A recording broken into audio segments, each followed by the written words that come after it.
네, 안녕하세요. 이완재입니다. 뉴스토마토 끝장 뉴스 4월 21일 월요일 라이브 시작하겠습니다.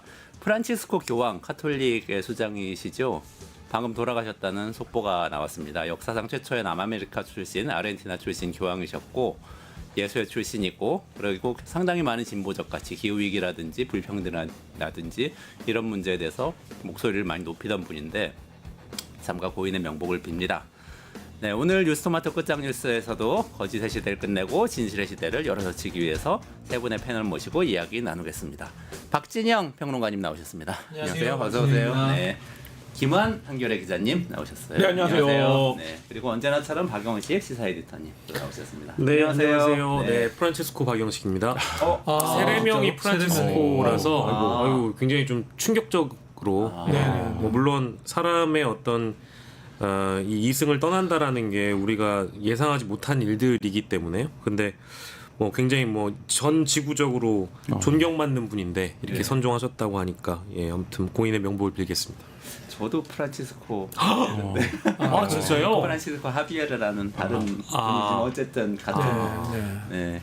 근데 이분이 사실은 처음에 교황 되셨을 때 또 관심이 있으니까 이렇게 글을 좀 읽어봤거든요. 근데 거기서 나오는 글들이 굉장히 진보적이었어요. 계속해서 뭐 이게 기술이 발전하지만 가난한 사람을 챙겨야 됩니다. 없어진 일자리, 실업 문제를 챙겨야 됩니다. 기후위기에 대비해야 됩니다. 이런 문건이 계속 나왔거든요. 그래서 굉장히 인상적이었는데 참 아쉽고, 하지만 뭐 또 좋은 분이 최근에 콘클라베에서 나왔던 것처럼 또 좋은 분이 되시리라 생각합니다. 네. 네, 그럼 오늘 첫 번째 뉴스부터 한번 이야기 시작해 볼까요? 네, 오늘 첫 번째 주제는 정치권 소식부터 짚으려고 합니다. 일단 양당 지금 대선 후보 토론회가 이어지고 있고 지역 순회를 민주당이 지금 돌고 있거든요. 속속 그 경선 결과가 발표되고 있고, 근데 민주당의 결과는 사실 굳이 언급해 드리지 않아도 어대명이 아니라 이제 구대명의로 불러야 된다. 90%를 넘어서 이제 이 어떤 득표율을 유지할 수 있을 것인가. 이제 그 기조를 민주당 내부에서도 뭐 굉장히 좀 주시하고 있다라고 뭐 언론 보도가 나와 있고요. 국민의힘은 이제 4월 22일에 2차 경선에 나갈 4인을 압축합니다. 그러니까 컷오프가 진행이 되는 건데 4인에 누가 들어갈지 관심이 모아지고 있고, 한덕수 권한대행의 경우에는 주말 사이에 또 오늘 이르기까지 가장 화제가 되고 있는 영국 파이낸셜 투데이와 인터뷰한 내용에서 한덕수 권한대행이 뭐 노코멘트라고 얘기를 하거나 아직 결정된 바 없다라고 이야기를 하거나 또 헌법과 법률에 따라서 권한대행의 이 권한도 국무총리의 대통령 권한대행의 권한도 대통령과 동일하다라고 언급한 것이 이것이 정치적인 의미로 받아들여지고 있는 그런 상황입니다. 그래서 요 주제들이 정치권에서 또 거론이 많이 되고 있습니다. 그리고 또 뭐 그 양당 이 가상 양자 대결, 삼자 대결 여론조사 결과도 나오고 있으니까 우선 민주당 경선 이야기 나누시고 국민의힘 경선 좀 이야기 나누시고 그 다음에 여론조사 결과 이야기 나눠보도록 하겠습니다. 민주당부터 한번 얘기해 보죠. 말씀하신 대로 뭐 이제 9대명 뭐 이런 상황인데 이게 지금 지난 대선 경선이나 이런 또 뭐 전당대회나 이럴 때하고 또 상황이 달라진 것 같아요. 어떻게들 보세요? 네, 뭐 90%를 넘느냐, 이게 관심사다라고 이야기하는 분들도 있습니다만은 저는 뭐 퍼센테이지는 크게 중요하지 않다라는 생각이 들고요. 국정 비전과 정책 이슈를 한두 개라도 건지면은 그 경선은 성공이다. 저는 늘 그렇게 보고 있습니다. 네. 사실 2022년 경선에서 그 당시에 맞붙었던 분들, 뭐 추미애 후보도 있었고 이낙연 후보도 있었고 정세균 후보도 있었습니다만 생각나는 정책 이슈가 없습니다. 네. 그런 부분에서 이번에는 오히려 좀 조용조용한 선거임에도 불구하고 정책 이슈를 만들고 있다는 점, 그리고 이 정책 이슈가 표와 연결된다는 점, 그리고 국정 비전에는 뭐 당연히 뭐 부합합니다만은 점에서 저는 오히려 의미가 있지 않나라는 생각이 드는데요. 증세 논쟁이 있었고요. 증세 논쟁. 네, 수도 이전 논쟁이 있었습니다. 이게 사실은 민주당 정체성하고도 관련이 되고요. 네. 그리고 또 표에 영향도 미친다는 점에서 저는 이걸 어떻게 매끄럽게 끌고 가느냐에 따라서 본선에서 득표에 도움이 되는가라는 가늠자가 될 것 같습니다. 증세 논쟁, 수도 이전 논쟁 굉장히 다 굵직한 사실은 논쟁들이잖아요. 국가의 미래를 상당 부분 좌지우지할 수도 있는 건데. 이제 보면 뭐 9대명이라는 표현에서 보여주듯이 이재명 후보는 사실 이제 약간 뭐라 그럴까요? 모든 이슈에 대해서 약간 아웃복싱하는 느낌. 그러니까 본격적으로 담그지 않겠다. 그러니까 뭐 이런 자세들이 좀 있고, 오히려 이제 말하자면 김동연 후보라든지 김경수 후보는 워낙에 이제 숫자상으로 열세가 드러나기 때문에 적극적인 이슈 파이팅을 하는 이제 모양새인데, 지금 말씀하신 것처럼 긍정적인 걸 발견하자면 네거티브 없이 그래도 우리가 그래 정치가 저렇게 가치지향적인 논쟁을 그래도 좀 해야지 그 입장에 대한 어떤 찬반 여부를 떠나서 뭐 그런 모습을 보여주고 있다는 점에서 그 자체로 지금 이제 말하자면 상대 진영의 어떤 이런 오합지졸 같은 모습에 비해서는 상당히 좀 격조 있는 경선이 이뤄지고 있다. 뭐 이런 생각은 들고요. 다만 이제 이런 건 있죠. 이재명 후보가 이대로 간다라면 역대 가장 강력한 야권 후보로 그러니까 예를 들면 뭐 지금 야권은 아닙니다만 후보로 등장을 하겠죠. 왜냐하면 원내 절대 다수석의 지원을 받는 그리고 이제 그게 한 3년 정도 앞으로 임기 중에 보장이 되는 하면 좀 더 적극적으로 할 수 있는 일들이 굉장히 많을 것으로 보여지는데 그럼 좀 적극적으로 좀 거기에 어떤 입장이라든지 정책이라든지 이런 거를 내줬으면 좋겠다라는 생각은 좀 듭니다. 좀 적극성이 부족하다고 보시는 건가요?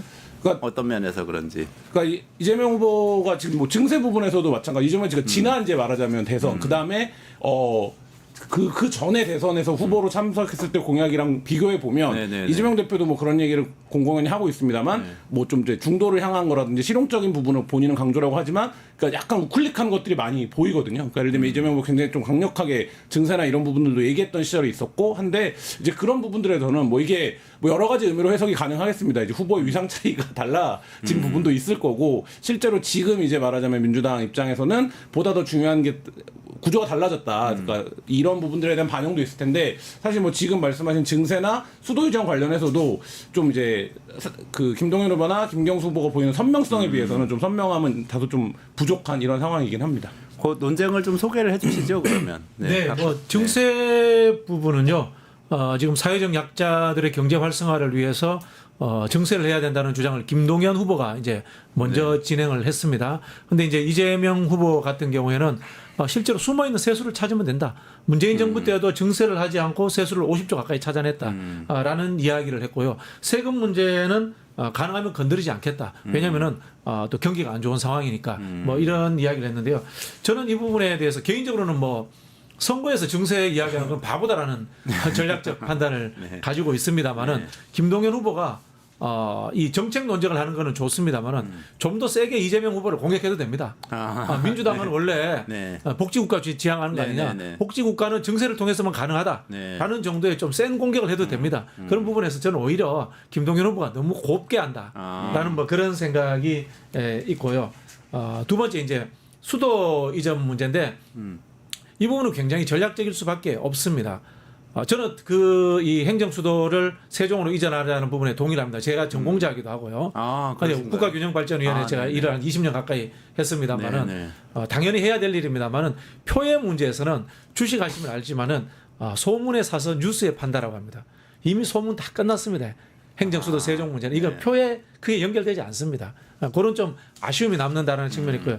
또 하나는 이 수도 이전 공약을 냈을 때 수도권의 이 표심의 문제에 대해서 뭐 있을 수도 있고 없을 수도 있습니다만은 어떤 분은 부자 몸조심 이야기합니다만은 가능하면은 그런 이 우리에게 불리한 이슈를 안 만드는 게 좋겠지 않겠느냐라는 생각도 있고요. 또 한편에서 놓치는 게 있습니다.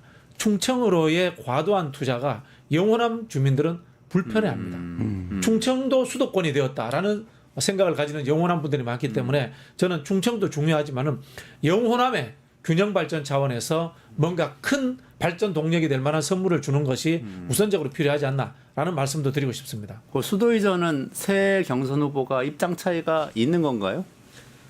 유사한 건가요? 네, 말씀하시죠. 뭐 입장 차이라기보다는 그러니까 민주당이 한 20년 이상 세종으로 이전을 한다라는 기본적인 틀에는 다 동의라고 말씀하신 대로 그 소문을 모르는 사람은 없어요. 근데 이제 이게 그럼 구체적으로 얼마나 의지를 갖고 어떤 시기 할 것이냐의 문제인데 이제 그 부분에서는 온도 차이들이 좀 있는데 이재명 후보는 지금 용산 쓰는 거가 이제 그거보다는 훨씬 더 당면한 이슈인데 용산에서 두 후보는 무조건 용산에 안 들어간다라는 입장이고 김경수, 김동연 후보가 이재명 후보는 현실적으로 용산을 쓰다가 청와대로 갈 수밖에 없다라는 입장인데 그러니까 여기서도 말하자면 누가 더 가까이 현실적으로 고민하고 있는가 이런 부분들에 대한 차이라고 보시면 될 것 같습니다. 방향은 같고 방향은 새 후보가 결국에는 세종으로 가겠다는. 그거 장기 플랜이고 지금 당장 할 수 없다라는 판단들이 어쨌든 새 후보에게 다 있는 거니까요. 만약에 당선된다고 하면 용산을 거쳐서 청와대로 가느냐 아니면 그냥 용산을 쓰지 않고 그냥 청와대로 가느냐 이제 이런 차이가 좀 있는 것 같습니다. 당선 직후에는 결국 그 입장 차이다. 이거는 상징적인 문제에서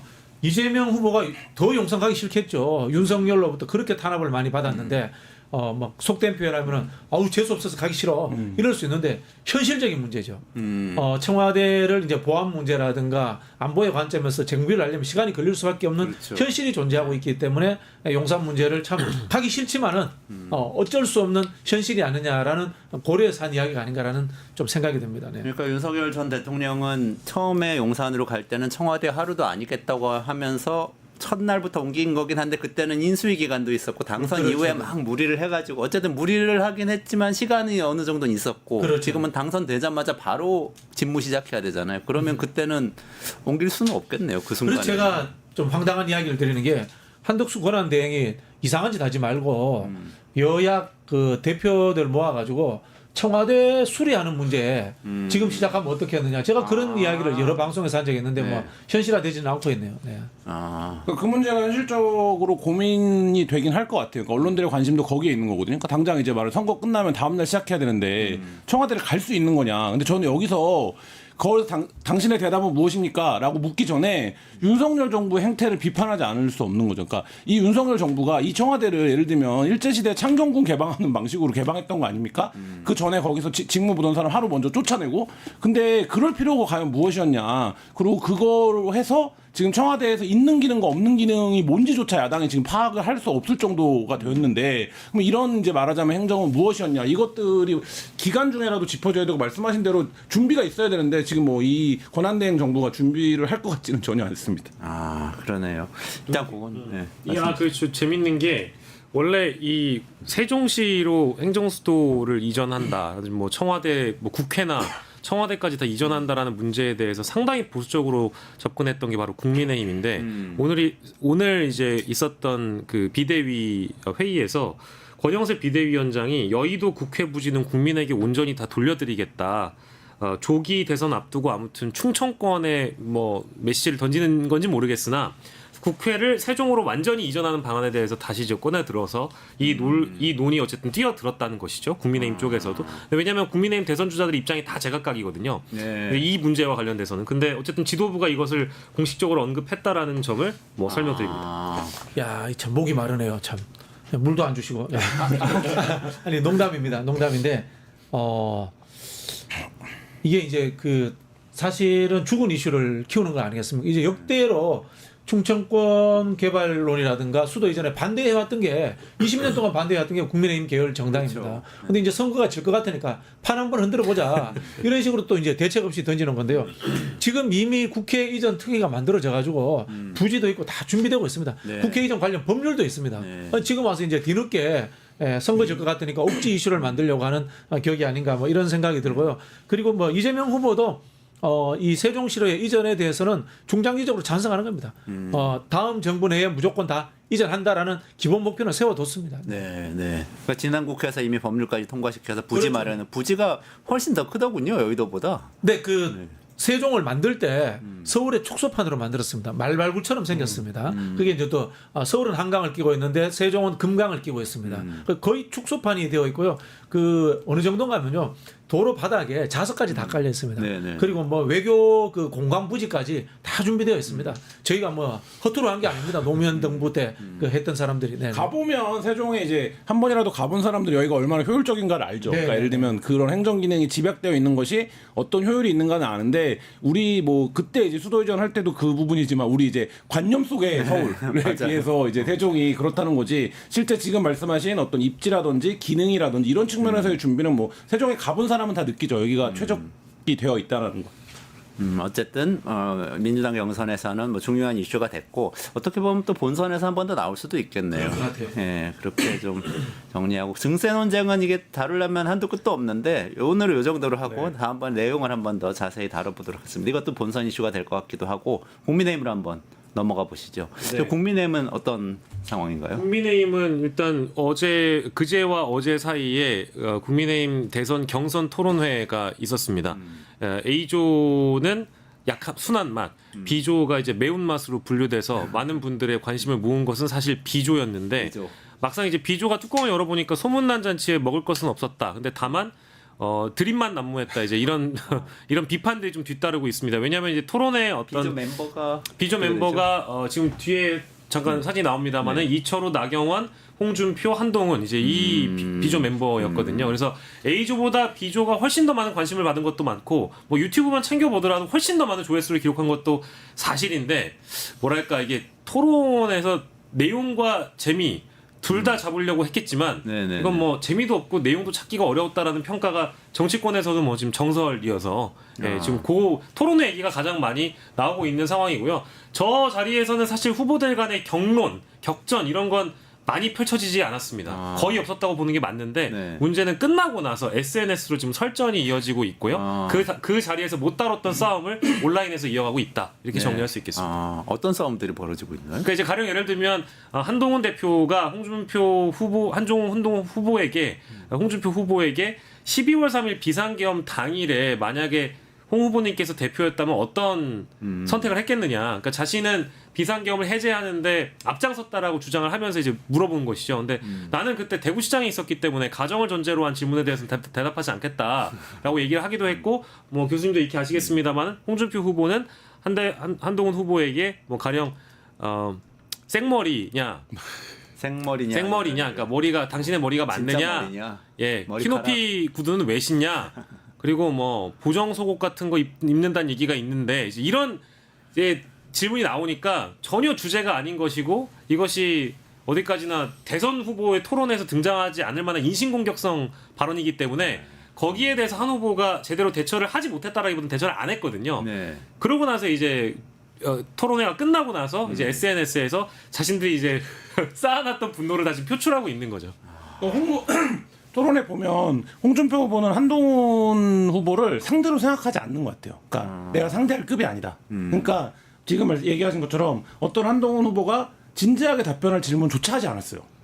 그냥 한동훈 그냥 너는 뭐 그러니까 보통 평상시 SNS에서 쓰던 표현이 있지 않습니까? 뭐 애송이라는 표현도 쓰고 네. 뭐 여러 가지 그 낮잡아 보는 표현 썼는데 그 스탠스에서 그냥 문제가 되고 있는 거. 사람들이 예를 들면 저작거리에서 한동훈을 얘기할 때 얘기하는 거 수준으로 얘기하고 그게 저는 전략이라면 난 너를 진지하게 생각하지 않아 라는 거를 토론회에서 온몸으로 보여줬다 이런 생각이 들더라고요. 그럼 이해가 안 가요. 저는 이 홍 후보의 전략이. 그러니까 뭐 사실은 저희가 이 토론 A조 B조 토론회에서 있었던 여러 장면들을 다 나열하면 끝이 없는데 대표적으로 또 거론되는 게 밸런스 게임을 했거든요. 네. 그러니까 이제 MBTI를 오프닝하고 끝 마무리쯤에 본 토론 끝나고 나서 밸런스 게임 같은 걸 했는데 가장 황당했던 게 당신은 바퀴벌레가 되고 싶습니까? 아니면 그냥 자동차의 바퀴가 되고 싶습니까? 이제 이 질문을 밸런스 게임에 넣었다라는 게 저는 이게 제가 어제 생방송을 다 봤거든요. 네. 보면서도 이게 뭐 하는 건가라는 생각이 들어서요.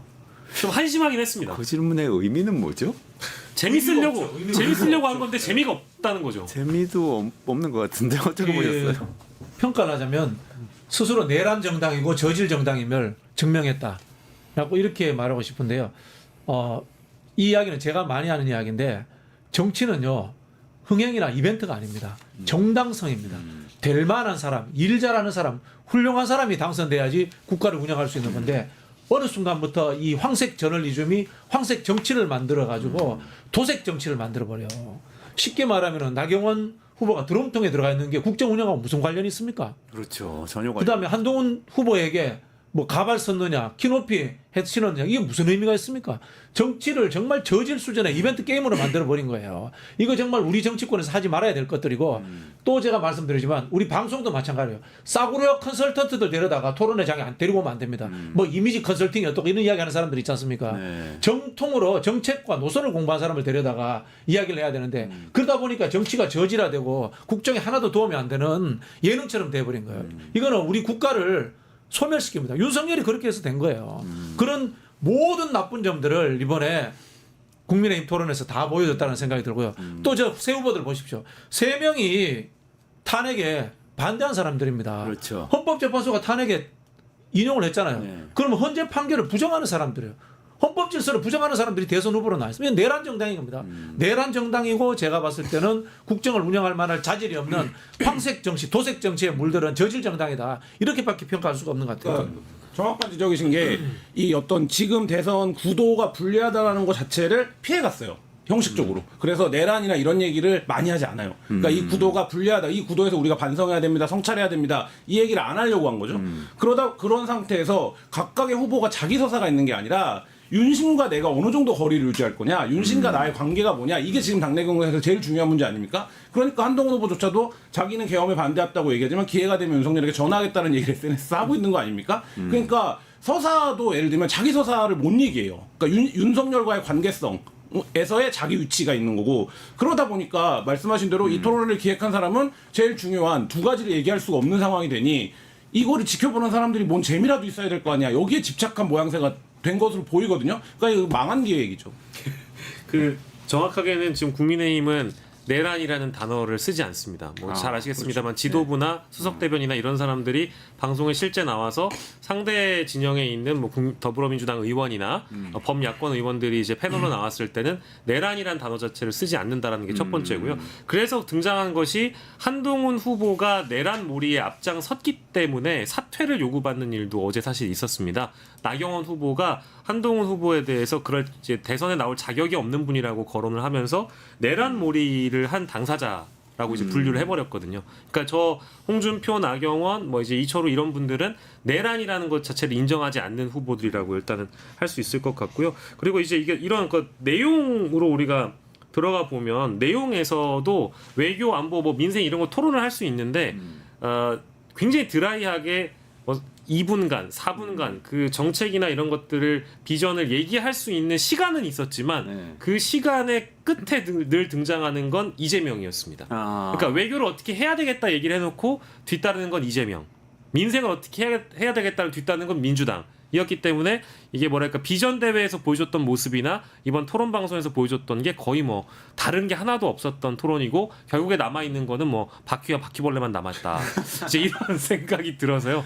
예. 아쉬웠습니다. 그 제가 빙의해서 생각해 보면 근데 사정은 좀 이해가 가네요. 그러니까 보통의 집권 여당은 대선을 맞으면 이전 정권에서 잘했던 거를 계속 보여주면서 우린 이렇게 잘했으니까 이걸 이어가겠습니다. 정권 재창출하겠습니다. 이렇게 호소를 하고 야당은 니네가 지난 정권에서 잘못했으니까 우리 정권 교체해서 싹 정책 바꾸겠습니다. 이렇게 해야 사실은 노선 경쟁이든지 정책 경쟁이든지 되는 건데 지금 윤석열 전 대통령의 정보를 옹호하지도 않는 거잖아요. 말하자면 그렇죠. 그 정책을 뭐 이어가겠다, 의료개혁 다시 하겠습니다, 뭐 이런 것도 아니란 말이죠, 사실. 보면요, 멀쩡한 사람은 유정복 시장 한 명밖에 없어요. 유정복 시장이 윤석열하고 그 단절해야 된다 이야기하고 있고, 그다음에 산업 정책도 이야기하고 국정 비전도 이야기하고 있는 이런 수준이고요. 그다음에 저 우리 초딩 계시잖아요. 초딩하고 그 양양자 전 의원 같은 경우 이런 이야기하는 거예요. AI 아십니까? 근데 그 초딩님하고 저기 우리 양양자 의원께 여쭤보고 싶어요. 정치 아세요? 이 수준인 거야. 수준 뭐예요 이게 지금 수준들이 진짜. 그리고 저 장면에서 가장 이제 대표적이었던 거는 안철수 후보가 김문수 후보에게 AI를 아냐고 물어보고 자기가 이제 AI를 이제 조언해주고 가르치는 것처럼 거의 이제 컨셉을 잡으려고 했는데 그게 웃겼던 게 아니고요. 김문수 후보가 앞으로 대통령이 되면 AI 산업을 어떻게 육성시키고 성장시키겠다라는 그 대목에서 그 당에 AI 특위 위원장 같은 걸 만들겠다라고 대답을 합니다. 근데 알고 보니까 안철수 후보가 국민의힘의 지금 AI 특위 위원장이거든요. 그러니까 안철수 후보가 그 대답을 듣고 제가 특위 위원장입니다라는 대답을 또 해버려요. 그러니까 이게 개국 콘서트 같았습니다. 저는 뭐 개인적으로 안철수 의원을 제가 워낙 싫어하니까 저는 정치하시면 안 돼요. 실제로 그 이른바 이제 저게 이제 당사자주의자잖아요. 극단적으로 제가 농담 비슷하게 합니다. 그럼 보건복지부 유아복지관에 유아들이 앉아서 근무해야 됩니까? 그거 아닌 거예요. 정치는 보편적인 거거든. 이 우리 정치 망치는 게 이 당사자주의 또 그리고 협소화된 전문가주의 이런 거예요. 어쨌거나 경선 진행될 것이고 이게 뭐가 이슈가 되는지는 알 수는 없지만 지금 말씀을 듣고 보니까 뭐 지금 탄핵 찬성 반대 이걸 내란이다 아니다 이걸로 뜨겁게 논쟁하는 것도 이제 아닌 분위기인 거잖아요. 그런 논의 자체가 거의 없었다고 보시는 게 맞고요. A조나 B조나 뭐 지난 윤석열 파면 상황에 대해서 그러니까 내란 전국에서 발생된 일에 대해서는 전혀 언급이 없었다고 보시면. 왜냐하면 그거 자체가 일단 자신 표를 깎아먹는 일이기 때문에 내 입장이 그동안 견지해왔던 나는 계엄에도 반대했고 그리고 탄핵에는 찬성한 사람이다라고 얘기하는 건 한동훈과 안철수 후보 정도인데 그마저도 굉장히 뻗어나가서 더 많은 뭐 어떤 강화된 주장을 할 필요가 없잖아요. 왜냐하면 네. 자신들이 표가 떨어져 나가는 일이니까. 뭐 그래서 공격도 할 수 없고 그냥 방어 정도만 하는 그런 언급이어서 토론회는 뭐 좀 내란 관련된 건 좀 맥이 없었다고 봐야 되겠죠. 이게 저기 뭐야 새롭게 편성된 개콘을 위협하겠다라는 그런 욕망들이 강한 것 같아요. 그러려면 웃겨야 되는데 일단 많이 웃고 웃겨야 홍준표 되는데. 시장은 좀 웃겼습니다. 네, 웃기기도 하고 예의도 너무 없었고요.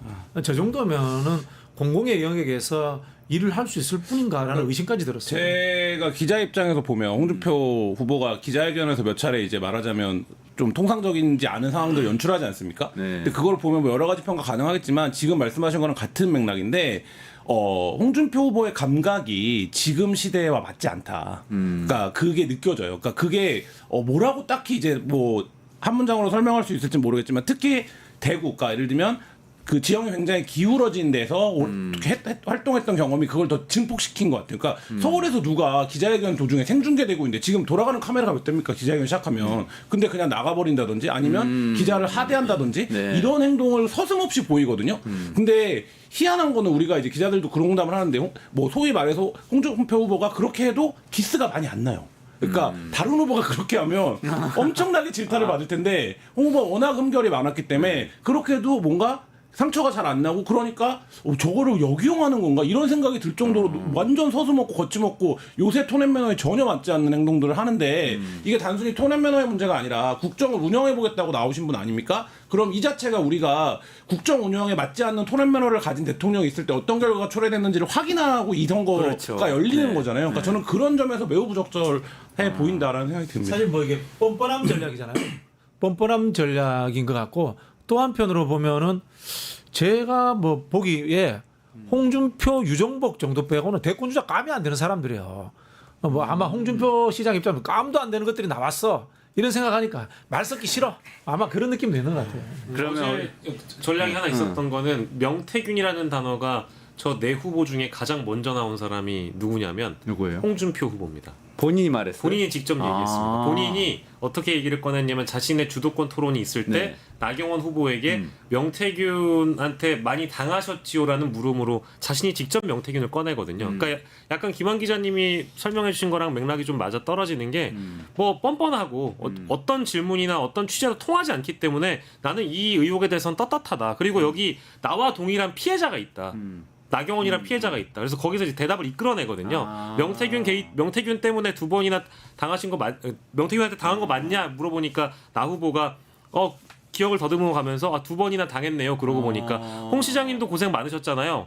그렇게까지 얘기를 이끌어냈던 게 홍 후보거든요. 훈훈한 분위기로. 그게 홍 후보거든요. 그러니까 이게 이제 이따 저희가 뒤에 가서 김한 기자님의 이제 단독 보도를 네네네. 함께 할 테지만 명태균 게이트 보도가 나오면 이게 대선 주자 정도면 어마어마하게 흔들릴 만한 이슈인데도 불구하고 전혀 타격감이 없거든요. 근데 그게 어제 또 그런 모습으로 드러났던 것 같습니다. 아, 그렇게 덮었다. 자, 네. 전망을 하고 다시 네. 그 얘기로 다시 넘어갈게요. 그러니까 22일에 2차 경선 진출자 4명 국힘에서는 발표하는 거죠. 내일입니다. 예, 그리고 최종 후보 4명입니다. 4명 중에서 1명의 최종 후보를 거르는 방식이고 그러니까 4명 중에 2명 4명 중에 2명 거르고 2명 중에서 1명을 거르는 방식이죠. 근데 뭐 물론 내 50이 중에 넘으면- 내 중에 만약에 과반 과반 넘어가면 그냥 결선은 안 가는데 지금 이 구조에서는 아마 어려울 것이다. 이제 이런 예상이 많으니까요. 일단 4명은 누가 될까요? 뭐 3명은 정해진 건가요? 빅3는 얘기를 하고 있는 거고 한 자리를 놓고 나경원이냐 안철수냐라는 얘기인데 이게 나경원 후보가 들어가느냐 안철수 후보가 들어가느냐 구도 완전 달라지죠. 그러니까 안철수 후보가 들어가면 한동훈 안철수는 탄핵에 찬성한 사람이 되고 찬탄이 되고 나머지 2명 홍준표랑 김문수는 반탄이 되는 구도가 되고 만약에 나경원이 들어가게 되면 3명이 이제 반탄이 되고 1명이 찬탄이 되고 그래서 뭐 한동훈 캠프는 내심 나경원이 들어오길 원한다는 거 아닙니까? 그 1대3 구도에서 선명성을 가져야 결선 투표를 갈 수 있다라고 보는 거고 근데 만약에 2대2가 되면 어떻게 될지 모른다 뭐 이러면 무난하게 예를 들면 지지율 1위를 기록한 홍준표나 김문수가 되는 그림으로 간다 뭐 지금 뭐 이런 정도의 전망이 일반적인 전망인 것 같습니다. 그렇군요. 누가 될 것 같으세요? 저는 홍준표 시장이 나경원 데리고 들어가겠다라고 마음먹은 것 같아요. 왜냐하면은 한동훈을 때려주잖아요. 네. 그러면은 이 탄핵 찬성표가 한동훈 쪽으로 쏠려요.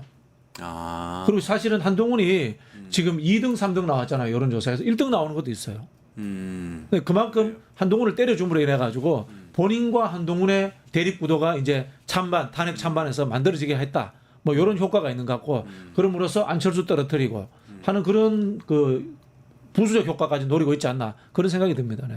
그럼 파이널을 홍준표 한동훈이 갔는데 네. 한동훈 1대1로 네, 마지막에 네, 네. 겨루는 그런 구도를 홍준표 시장은 지금 의도하고 있다. 어쨌든 이게 노이즈 마케팅이라고 마케팅을 하고 있는 거는 지금 홍준표 시장이거든요. 그리고 뭐 참 표현이 그렇습니다만 참 특정 당을 이렇게 폄훼해서 저도 죄송한데 국민의힘의 선택 기준이 정책이라든가 국정 비전이 아니고 누가 20거리를 만드는가, 누가 시끄러우냐, 누가 드럼통에 들어가느냐 이런 걸로 지금 판단이 되는 상황이니까 네. 결국은 20거리를 만든 홍준표 시장이 주도하고 홍준표 시장의 반대편에 있는 사람이 2등으로 올라오고 그런 상황이 저는 될 것 같아요. 홍준표 시장이 국민의힘 후보가 될 거라고 지난번에 한번 예측하셨었는데 박지원 뭐 그런 평론가님. 이야기를 제가 계속 했었죠. 네. 지금도 유효합니까? 유효합니다. 한동훈하고 1대1로 해도 네, 그렇게 될 것 같아요. 네. 두 분은 어떻게 보세요? 글쎄요, 저는 저도 동일한 의견인데요.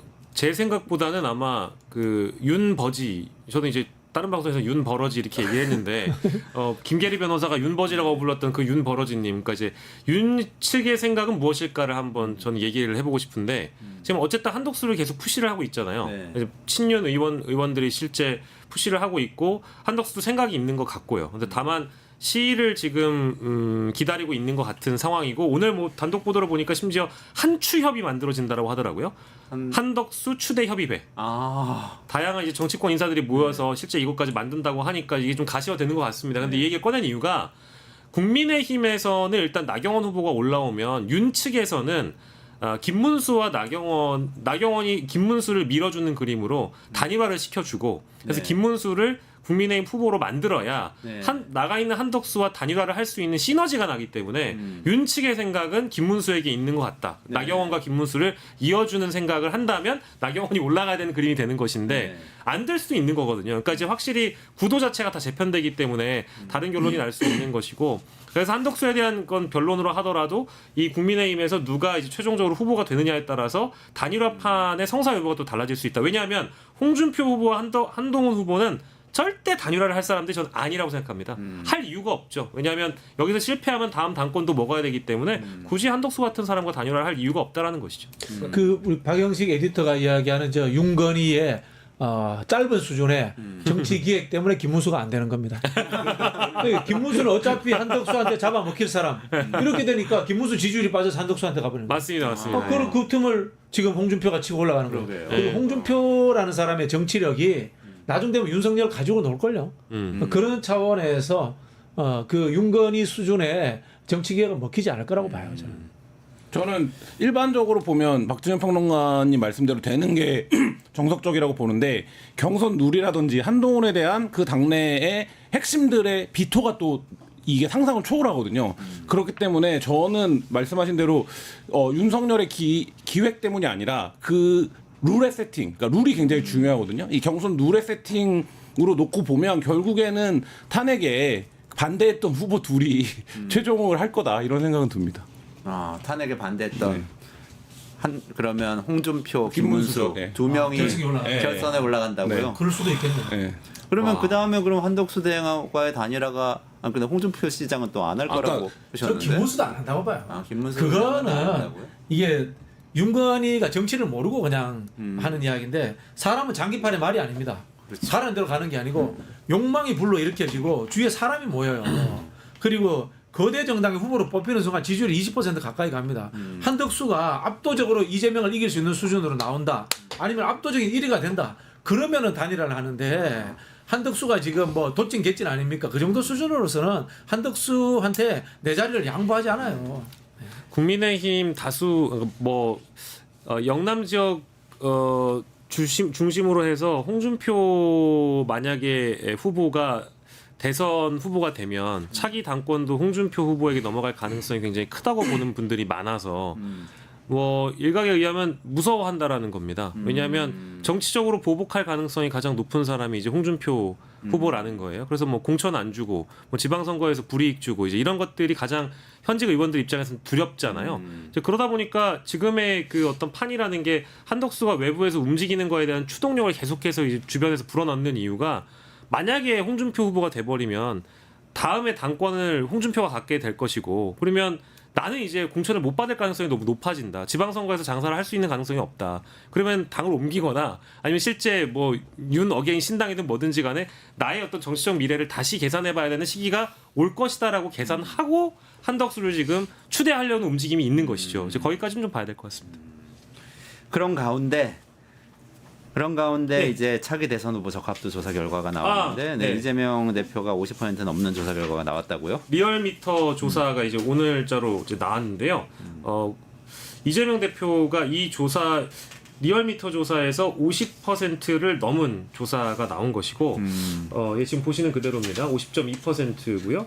김문수, 한동훈, 홍준표, 나경원, 안철수, 이준석, 김동연, 김경수 순서였고 아까 빅3라고 짚어봤던 김문수, 한동훈, 홍준표의 수치가 12.2, 8.5, 7.5 이렇게 나와 있습니다. 이게 참고로 이 50%를 넘어가는 조사가 타 여론조사에서는 많이 없었거든요. 네. 근데 이제 이렇게까지 다자구도에서 이재명 후보가 앞서간다라는 건 그만큼 지금 적수가 여권 쪽에는 거의 존재하지 않는다고 봐야 할 것 같고요. 이 조사는 에너지경제신문 의뢰로 전국 18세 이상 유권자 1,504명 대상으로 무선 100% 자동응답 방식으로 조사한 리얼미터 자료인데요.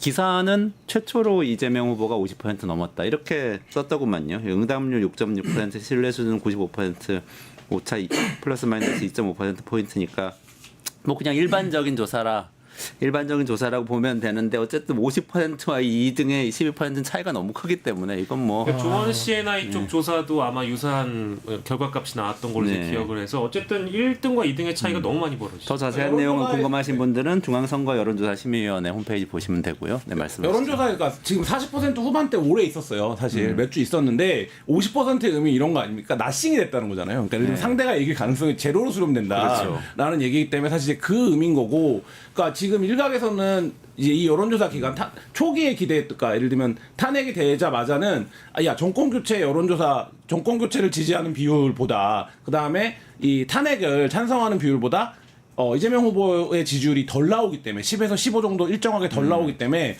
그 공간이 중도랑 무당층이 있는 거야. 그럼 우리가 그거를 먹으면 대등한 싸움을 할 수 있어. 이게 국민의힘 일각의 기대였거든요. 근데 이제 그 차이가 흡수됐다 이쪽으로 붙어서. 그 전에 말씀을 좀 드릴게요. 저도 이제 대학원 다닐 때 여론조사 수업을 2학기를 들었고 여론조사 회사에서도 언론사에서 하는 회사에도 좀 다녔습니다. RDD 방식이라든가 리얼미터가 하는 ARS 방식에 대해서 저는 동의하지 않아요. 근데 지난 대선 때 리얼미터 너무 잘 맞추는 거야. 네. 뭐 이택수 그 사장님이 특별한 재주가 있는 모양이에요. 너무 잘 맞추는 것 같은데 이번에도 거의 저는 맞을 것 같아요. 왜냐면요. 이게 ARS라는 게 정치 고관여층들이라야지만이 전화를 잘 받거든요. 네. 근데 지금 이게 대선이 기울어진 운동장이 됐고 또 한편으로는 내란이 있었기 때문에 약보수, 중도보수가 투표를 안 나올 가능성이 많아요. 네. 그래서 정치 참여도가 높은 사람들만 참여하는 대선이 될 가능성이 많다고 봅니다. 그래서 저는 지난 대선보다 투표율 떨어질 가능성이 있다고 봅니다. 그런 상황에서 지금 지난번에 이재명 대표가 47%를 받았는데 거기에서 전체 포션이 줄어들면은 이 47%가 50%를 넘어서는 상황이 돼요. 네. 투표율이 떨어지면은. 네. 거기에다가 최근에 이제 중도화 전략도 썼지 않습니까? 그런 부분에서 50%를 넘어설 가능성 양자구도에서 전 조심스럽게 점쳐봅니다. 네. 그래서 이런 상황이 되면은 아까 뭐 한덕수 대행하고 단일화하고 국민의힘 후보하고 단일화고 안 이런 게 뭐 나오죠, 안 아무런 나오죠. 변수가 안 되는 상황이 네, 네. 돼버리는데 그런 면에서 뭐 이재명 후보가 아주 신중하게 증세고 뭐 수도 이전이고 신중하게 나오는 것도 조금 이해가 되는 구석도 있네요. 알겠습니다.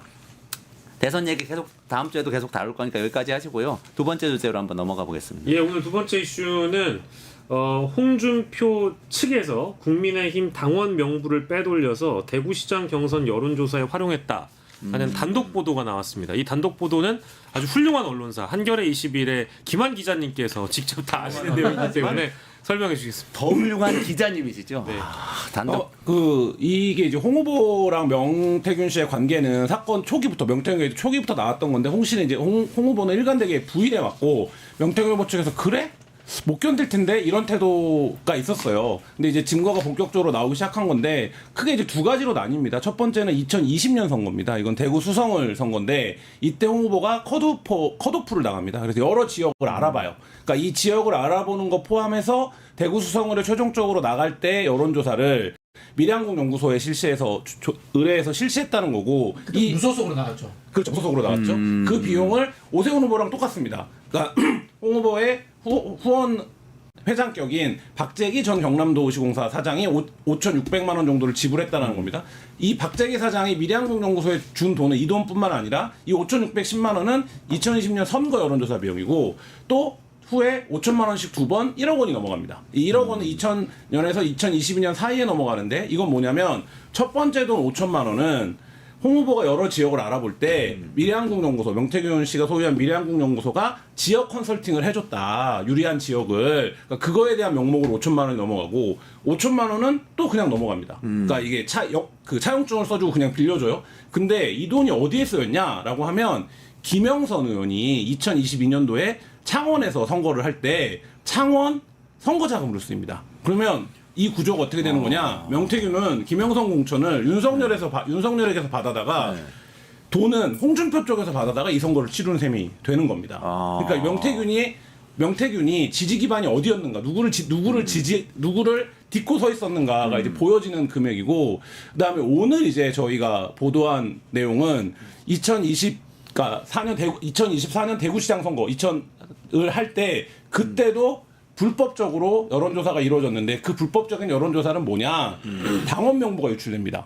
근데 이 당원 명부 중에 한 2만 9천 명 정도는 안심번호로 변환된 당원 명부가 아니라 개인 휴대폰 번호와 성별, 주소까지 들어간 신상 정보가 넘어간 겁니다. 그래서 뭐 이 신상 정보가 넘어가서 어떤 일이 벌어지냐? 이거를 통해서 전화를 돌려봐서 성향 분석을 합니다. 그래서 누가 홍준표를 지지하는지를 가려냅니다. 가려내서 그것이 활용돼서 당시에 대구시장 경선에 활용이 됐다. 이런 거고요. 그거를 홍 시장의 최측근인으로 알려진 최모 씨가 의뢰를 했고, 그 다음에 이제 그 당원 명부를 건네준 카카오톡이나 이런 게 이제 오늘 노정면 의원이 공개를 했고, 그리고 비용은 누가 냈냐? 박모 씨가 냈는데 이 박모 씨는 누구였냐? 최근까지도 대구시청 서울본부의 협력반으로 일했던 공무원이었습니다. 당시에는 그러니까 최종 신분은 공무원 대구시청 서울본부에서 근무하다가 이제 그만뒀고 홍 후보가 나오면서 그때는 이제 홍 후보의 그 측근인 최모 씨의 이제 후배였죠. 따르던 뭐 이런 관계 속에서 비용과 이게 넘어간 것들을 저희가 이제 확인해서 보도를 했습니다. 협력관이면은 개방직 공무원, 그렇죠. 사실상 정무직에 가까운, 정무직에 가까운 공무원이셨겠으니까 홍준표 시장 측에서 이 돈이 나갔다 이렇게 볼 수 있겠네요. 그런 의혹을 충분히 제기할 수 있겠네요. 그렇죠. 그러니까 왜냐하면 그 여론조사 자체가 홍 후보를 위한 것이었고 지금 이제 나오는 내용에 따르면 성향 분석된 그 유권자 정보를 USB에 담아서 홍 후보 측에게 전달했다라는 거거든요. 네. 그렇게 보면 이 구도에서 이제 지금 이제 뭐 그 돈의 관계를 입증하고 이런 문제가 아니라 여론조사를 의뢰한 어떤 카톡, 그 다음에 돈의 지급, 그 다음에 여론조사 결과 이런 것들이 다 확인이 지금 된 상태입니다. 또 정당 정치에 정통하신 박진영 평론가님께 좀 여쭤봐야 되겠는데요. 당원 명부 유출하고 이런 거 심각한 거죠? 심각하죠. 네. 그 불법이죠. 개인정보 유출이잖아요. 네네네네. 일단 그런 부분이 있는데요. 이제 과거에 이 개인정보 보호가 치밀하지 않을 때 법률적인 구성이 되지 않았을 때는 거의 다 당원 명부들이 막 돌아다녔어요. 네. 그리고 또 그때는 진성 당원이 아니었어요. 돈 내는 당원이 아니었는데 네. 요즘 이제 돈 내는 진성 당원이 되었고 개인 정보가 보호되는 상황이기 때문에 이거는 명백한 불법이다 이렇게 봐야 되고요. 그럼 어디에서 유출되느냐 하면요 두 군데입니다. 시도당 아니면은 중앙당입니다. 보통 이제 중앙당 같은 경우에 이게 로그인 기록을 다 남기도록 돼 있습니다. 네. 그래서 이제 파일로 유출됐느냐 또는 이 페이퍼 종이로 복사본으로 유출됐느냐 이것도 좀 확인을 해봐야 되고요. 파일입니다. 파일로 유출됐다면 와 이거 심각한데요? 그 비밀번호가 걸려있는 파일로 유출이 됐고 네. 근데 이 사건이 진짜 심각한 이유가 뭐냐면 이 자료가 어디에 들어있었냐 강혜경 씨가 검찰에 이미 제출했던 PC랑 하드디스크에 다 있던 내용입니다. 그러니까 강혜경 씨랑 변호인 측은 이게 당연히 포렌식이 된 거라고 생각을 한 거예요. 근데 놀랍게도 최근에 검찰이 강혜경 씨 변호인 측한테 제출했던 자료 한 번 더 내줄 수 있나요? 라고 타진을 해왔습니다. 그래서 강혜경 씨 변호인 측이 왜 그거 한번 냈었는데 포렌식 다 끝난 거 아닌가요? 라고 했더니 검찰 측 답변이 뭐냐면 저희가 그거를 윤석열 선거 기간에 한정해서 포렌식을 했기 때문에 나머지 자료가 지금 없다는 겁니다. 근데 이 얘기는 뭐냐? 압수수색 영장을 받아서 진행하는 포렌식은 기간과 목적이 한정됩니다. 그렇기 때문에 특정 부분을 하는 게 이해가 가요. 동의하지 않으니까. 왜냐하면 당사자도 그렇고 영장에도 기재가 안 돼 있고. 근데 이거는 이미 제출을 했기 때문에 다 포렌식을 할 수 있는 겁니다. 근데 안 한 거예요. 그러니까. 근데 이거를 포렌식한 시기가 어떤 시기였습니까? 매일 오세훈 의혹이 나오고 매일 홍준표 의혹이 나올 때였어요. 네. 근데 그 모든 걸 입증할 수 있는 증거 목록을 쥔 검찰은 실제로 이거를 포렌식을 안 했다. 그래서 저희가 취재하는 과정에서 만난 강혜영 변호인은 뭐라고 얘기하냐면 검찰은 처음부터 이 사건을 명태균과 김영선 간의 금전거래 문제로 보고 그만큼만 수사를 한다라고 짠 게 아니면 각본을 짠 게 아니면 이렇게 증거 수집을 할 수 없다. 근데 지금 왜 증거 수집을 하겠습니까? 이제 50여일 뒤면 정권이 바뀔지도 모르지 않습니까? 그러면 특검이 출발합니다. 그럼 특검이 그거 포렌식한 거 다 내놔봐. 이렇게 될 거 아니에요. 그러면 검찰이 할 말이 없어지는 상황이 되지 않습니까? 네네네. 왜냐하면 이거는 수사가 미진하고 이런 문제가 아니라 증거 취합을 다 안 해놓은 거잖아요. 그러니까 그 상황을 예방하기 위해서 지금 검찰이 부랴부랴 움직이고 있는 게 아니냐 이런 거고 그 상황을 고발하기 위해서 오늘 강혜경 씨가 국회에 와서 기자회견도 하고 이제 이렇게 된 거죠. 야, 이게 2022년 지방선거도 있었다는 거예요. 네, 그렇죠. 그 당시 네. 이준석 대표 시절인 거고요. 네. 관련해가지고 검찰이 압수수색도 했지 않습니까? 네. 한동훈 전 비대위원장 대표가 자료 다 줬다 뭐 그런 소문까지 돌았는데 이게 일단은 검찰이 답을 해야 됩니다. 뭐 선거 시기라고 뭐 답을 안 하면 안 되고요. 저는 무조건 답을 해야 된다고 보는데 문제는 참 홍준표 시장이라는 사람이 참 뻔뻔하기도 하고 교묘하다는 생각이 드는 게 이걸 나를 탄압하는 거야. 홍이 두려워? 이렇게 이야기할 수도 있고 또 한편으로는 민주당이 나를 공격해주네. 또는 한편으로는 검찰이 나서게 되면은 검찰이 한동훈 편 들려고 아니야? 하는 거 아니야? 이렇게 아마 정치적으로 감아서 오히려 활용할 것 같아요. 실제로 반박했나요? 실제로 그렇게 반박했습니다. 뭐라고 지금 반박했어요? 말씀해주신 그대로 반박했는데요. 이 사건을 제2의 병풍 조작 사건이라고 언급을 하면서 더불어민주당의 의혹 제기와 관련 보도에 대해서는 거짓 정치 공작을 즉시 중단하라 이제 이렇게 나왔고요. 민주당 감독 강혜경 주연의 제2의 병풍 조작 사건이다. 그리고 민주당이 강혜경 김태열에게 공익 제보자라는 꽃가마를 태워서 국회 안방까지 불러들여 거짓 공작의 구판을 벌였다. 네, 이렇게 얘기를 해서 검찰이 이미 자료를 다 확보하고 있다면 수사로 밝혀지지 않겠느냐. 거짓을 거짓으로 덮겠다는 공작 정치를 중단하고 이재명 후보에 대한 국민의 질문에 먼저 대답해라. 이렇게 입장을 박 평론가님이 말씀 주신 대로. 근데 이게 우리가 이 선거에 이런 문제들을 좀 제대로 공격해야 돼요. 이게 민주주의 위반이라고 공격해야 되는 거예요. 우리 보통 이런 자료 나오면 아이고 저 개인정보 유출됐네 뭐 이 동생 생각하는데 민주주의 위반이라는 것은 국기문란 사건이에요. 이것이 바로 부정선거 아니에요? 부정선거죠. 그렇죠. 부정선거야 3.15 부정선거에서 이승만 정권이 무너졌잖아요. 그런 식으로 이렇게 공격을 해줘야 되는데 이걸 잘 못해요. 근데 아까 그 파일 얘기하셨잖아요. 파일로 받는 경우는 중앙당의 시스템에서 내려받았을 거라고 추측할 수 있는 건가요? 그렇죠, 그렇죠. 네. 그러면 그 로그인 기록이 로그인 기록이 남는다고 남는 그러셨잖아요. 거죠. 네. 그러면 그거는 수사하면은 수사하면 나오죠. 밝힐 수 있겠네요. 수사하면 나오는 이제 그런 상황인데 이게 문제는 홍준표라는 사람이 홍준표는 그래도 돼 이런 느낌이 있잖아요. 뻔뻔함, 그다음에 우기기 뭐 다 되는 거야. 이게 국민들이 이미 홍준표한테 익숙해져 버린 거예요. 이게 참 큰 문제라는 생각이 드는데 과거 옛날에 뭐 비교해서 죄송합니다만은 마이클 조던이라는 선수가 조던 트래블링이라는 게 있습니다. 이제 워킹 바이올레이션이라고 세 발자국에서 걸으면 안 되잖아요. 네. 조던은 네 발을 걸어. 조던이 계속 그렇게 하는 거야. 한두 번 하다 심판이 나중에 인정해줘 버리는 거야. 이 비슷하게 홍준표는 홍준표 트래블링. 우기면 되고 뻔뻔해도 되고 이런 식의 우리가 익숙해져 버렸는데 이런 거는 진짜 법률적으로 제대로 조사해가지고 국민의힘 스스로 퇴출시켜야 됩니다. 이렇게 하시면 안 돼요. 대선 전에 낙마할 가능성이 있을까요? 어떻게 보세요? 저는 뭐 가능성이 가능성이 없다고. 없다고 봅니다. 수사를 안 할 테니까요 일단. 수사가 어려워진 상황이에요 지금. 그러니까 이게 해야 하는데 명태균 못하는 거. 게이트가 9월달 정도부터 본격화됐다고 칩시다. 그 전에는 창원지검에서 9개월 동안 사건을 묵히고 있었는데 그러면 9월달에 시작됐으면 지금 몇 개월이 지난 겁니까? 7, 8개월 정도 8개월. 지난 거죠. 이 7, 8개월 동안 나온 이름, 광역자치단체장 이름이 10명 가까이 되는데 아무도 검찰이 수사를 안 했어요. 그럼 이 7, 8개월 동안 이 당사자들은 놀고 있었을까요?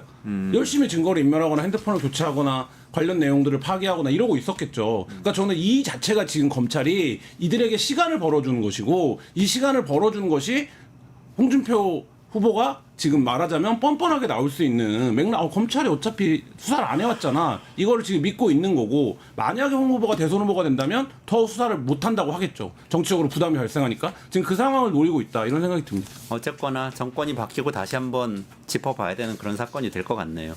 요 시간은 없는데 그 윤석열 씨 두 번째 형사재판 내용 좀 소개해 주시고 마무리를 좀 해야 될 것 같습니다. 예, 오늘 윤석열 내란숙의 피고인의 두 번째 형사 재판이 있었는데요. 달라진 점은 첫 번째 재판 때와는 달라진 점은 일단 아주 제한적으로 영상 및 사진 촬영이 가능했다라는 거. 근데 실제 재판 중에는 다 취재진들이 실제 영상 촬영 취재진들은 일단 법정을 나와야 했습니다. 그거는 일단 차이점이고요. 그리고 같은 점은 지하 주차장으로 출입해가지고 들어갔다라는 점. 그거는 뭐 동일합니다. 이제 그건 또 특혜가 아니냐. 이제 이런 비판들이 나오고 있는 상황이고요. 윤석열이 이 재판에 임하는 모습도 굉장히 중요하기 때문에 이제 이런 영상 촬영 요구를 했던 것인데 취재진들이 다 빠져나가잖아요. 이제 재판을 위해서 취재진들은 좀 나가주시길 바랍니다. 영상 취재진들은 뭐 이제 실제 남아 계신 분들도 있겠지만 나가자마자 피식하고 웃었다라는 보도가 나왔습니다. 그러니까 윤석열 씨가요. 아 그래요? 예. 그러니까 이제 뭐 지난 헌법재판소에서 변론기일 과정에서 증인들의 진술을 듣는 과정에서 피식거린 것은 뭐 그때 다 이미 보도가 됐던 건데 이번 재판정에서 또 이 드러나는 웃음이라는 건 이 취재진들을 아마 염두에 두고 웃었던 게 아니냐. 뭐 당신들이 뭐 취재한다고 와봤지만 별 수 없지 않느냐라는 그런 태도로 보여져서요.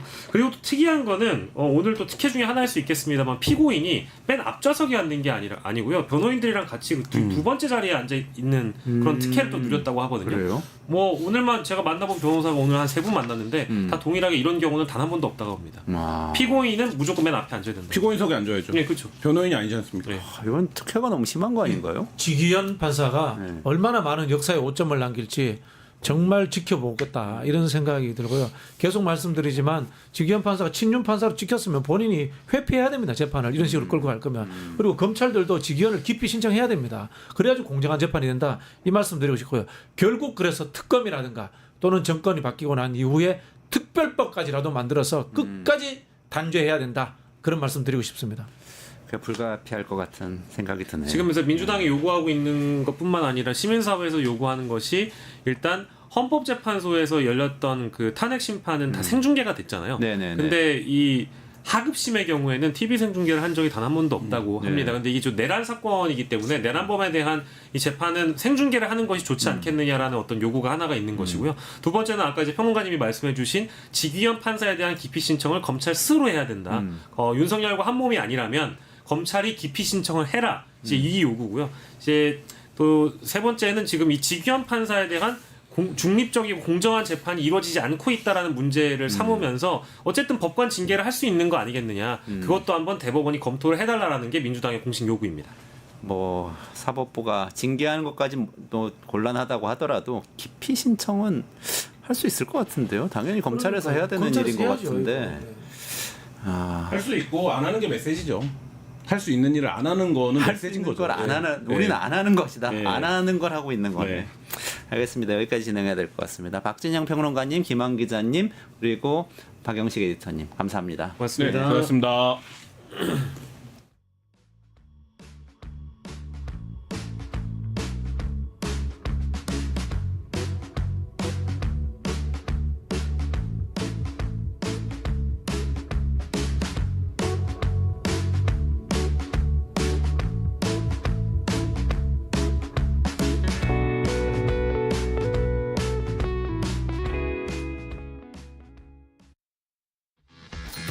돈 버는 퀴즈쇼 증권 통판. 너도 받고 나도 받는 친구 초대 무제한 적립 이벤트. 초대 횟수 무제한, 보상도 무제한. 한 문제만 풀면 친구도 코인, 나도 코인. 우승 상금에 친구 초대 보상까지. 매일 낮 12시 증권 통팟에서 만나요.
네, 안녕하세요. 이원재입니다. 이원재 끝내주는 경제 4월 21일 월요일 라이브 시작하겠습니다. 우리 작년 12월 3일 이후에 군인들의 모습을 화면에서 너무 많이 보지 않으셨어요? 그런데 이 군인들 내란을 일으키지 못하게 하고 쿠데타도 막아야 되고 뭐 이런 것도 중요하고 그런 것도 당연히 중요하고요. 근데 또 미국에서는 일론 머스크가 무기 체계 개선해가지고 뭐 다 AI로 국방한다고 그러는데 이건 또 어떻게 되는 건지, 또 우리 저출생으로 젊은 사람들 다 없어진다고 그러는데 우리 군인들 그러면 병력은 또 앞으로 20년 뒤 30년 뒤 어떻게 할 건지, 엄청나게 많은 문제들이 지금 우리 군에 있습니다. 그래서 오늘은 앞으로 우리 국방계획 어떻게 해나가야 할지 최고의 전문가를 모셔서 말씀 들어보도록 하겠습니다. 이석수 전 국방대학교 부총장, DMZ 평화포럼 대표님 모시겠습니다. 안녕하세요. 안녕하세요. 네, 어서 오십시오. 반갑습니다. 네, 국방대학교에서 쭉 연구활동 하시다가 지금 DMZ 평화포럼 대표를 맡고 계시는 것이죠. 네, 이전에 공직 경험도 있으시다고 들었습니다. 네. 국정원에서 일하신 경험이 있으시고요. 네. 국가정보관으로. 국가정보관으로. 국가정보관으로 일하셨고요. 그리고 또 아태재단 아태재단. 이력이 있으신데 아태재단 김대중 전 대통령이 만드신 재단이죠. 3년 2개월 정도 있었고요. 그리고 석사 마치고 카이다 국방연구원에서 한 10년 반 있었고요. 네. 교수님 죄송합니다만 마이크를 조금 가까이 말씀해 주시겠습니까? 네. 그러면 이제 국방 정책에 대해서 굉장히 오랫동안 고민을 하셨네요. 네. 오늘 좀 궁금한 거 다 여쭤보겠습니다. 나오셨으니까. 무엇보다도 우리는 저도 아들이 하나 있고 그래서 이제 군대 나중에 가게 될 텐데 이거 지금 걱정되는 게, 얘네들은 지금 숫자가 제 아이만 해도 우리 때의 숫자의 절반도 안 됩니다. 그렇죠. 그럼 이거 나라를 지킬 수가 있나? 군인 숫자가 일단 확 줄어들 텐데 이거 어떻게 해야 되나? 이런 걱정이 듭니다. 실제 문제가 심각한 거 아닙니까? 엄청 심각하죠. 지금 50만 상비 병력을 유지하고 있는데 이제 2040년 되면은 한 30만 상비 병력 유지도 힘들지 않겠냐. 병력 자원 급격히 이제 이렇게 감소하면서 사람이 줄어서. 그러니까 20세 그 남성 인구가 줄어들면서 지금 뭐 그 병력 징집 대상이 20세 남성인데 그 인구가 20년에 보게 되면 한 34만. 그 다음에 25년 기준으로 보게 되면 지금 한 23만 정도. 그 다음에 40년은 지금 카이다에서 한 14만 8천 명 정도로 보는데. 2040년에 14만 8천 명. 20대 남성, 20대 남성 그렇다는 거죠. 20세 남성. 20세 남성. 그러니까 14만이니까 그것도 제가 볼 때는 되게 좀 낙관적으로 전망한 것이 아닐까 이렇게 보여지거든요. 그래서 어떻든 병력 자원이 출산율 저하, 인구 절벽 이런 걸로 인해서 병력 자원이 급격히 감소하고 있다. 이것은 뭐 누구도 이유를 제기할 수 없는 그런 추세인 것 같습니다. 그러면 군인들은 어떻게 해야 됩니까? 병력을 줄인 상태에서 군사력을 유지 혹은 더 강화시키는 방안. 어렵겠지만 병력 수준을 유지하면서 군사력을 유지 강화시키는 방안. 그 두 가지가 있는데 지금 물리적으로는 그 병력 자원, 그 징집 대상 20세 남성의 인구가 급격히 떨어지기 때문에 감소하기 때문에 혁신적인 방안을 강구해야 된다 이렇게 보여지는 거죠. 그래서 병력 제도가 그렇게 논란의 중심에 있다고 보여집니다. 요즘은 저는 저희 아들한테 이야기를 할 때는 이렇게 사람이 너희들이 숫자가 줄어들면은 네가 군대 가서 오래 복무해야 되는 거 아니냐 이런 얘기도 하고 그러는데요. 그러니까 실제로 사병이 복무 기간 조정돼 가지고 더 오래 할 수도 있고 이렇게 되는 겁니까?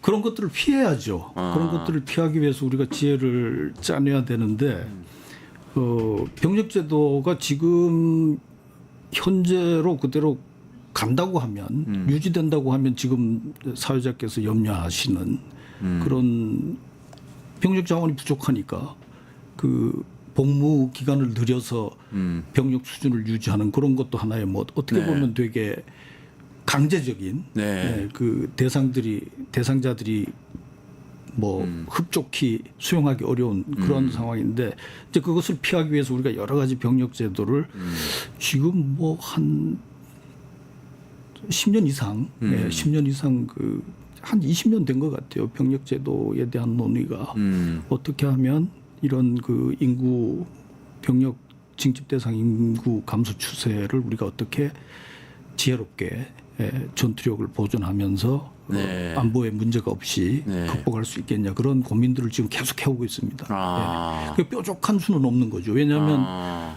물리적으로 어떤 그런 그 주어지는 조건 자체가 네.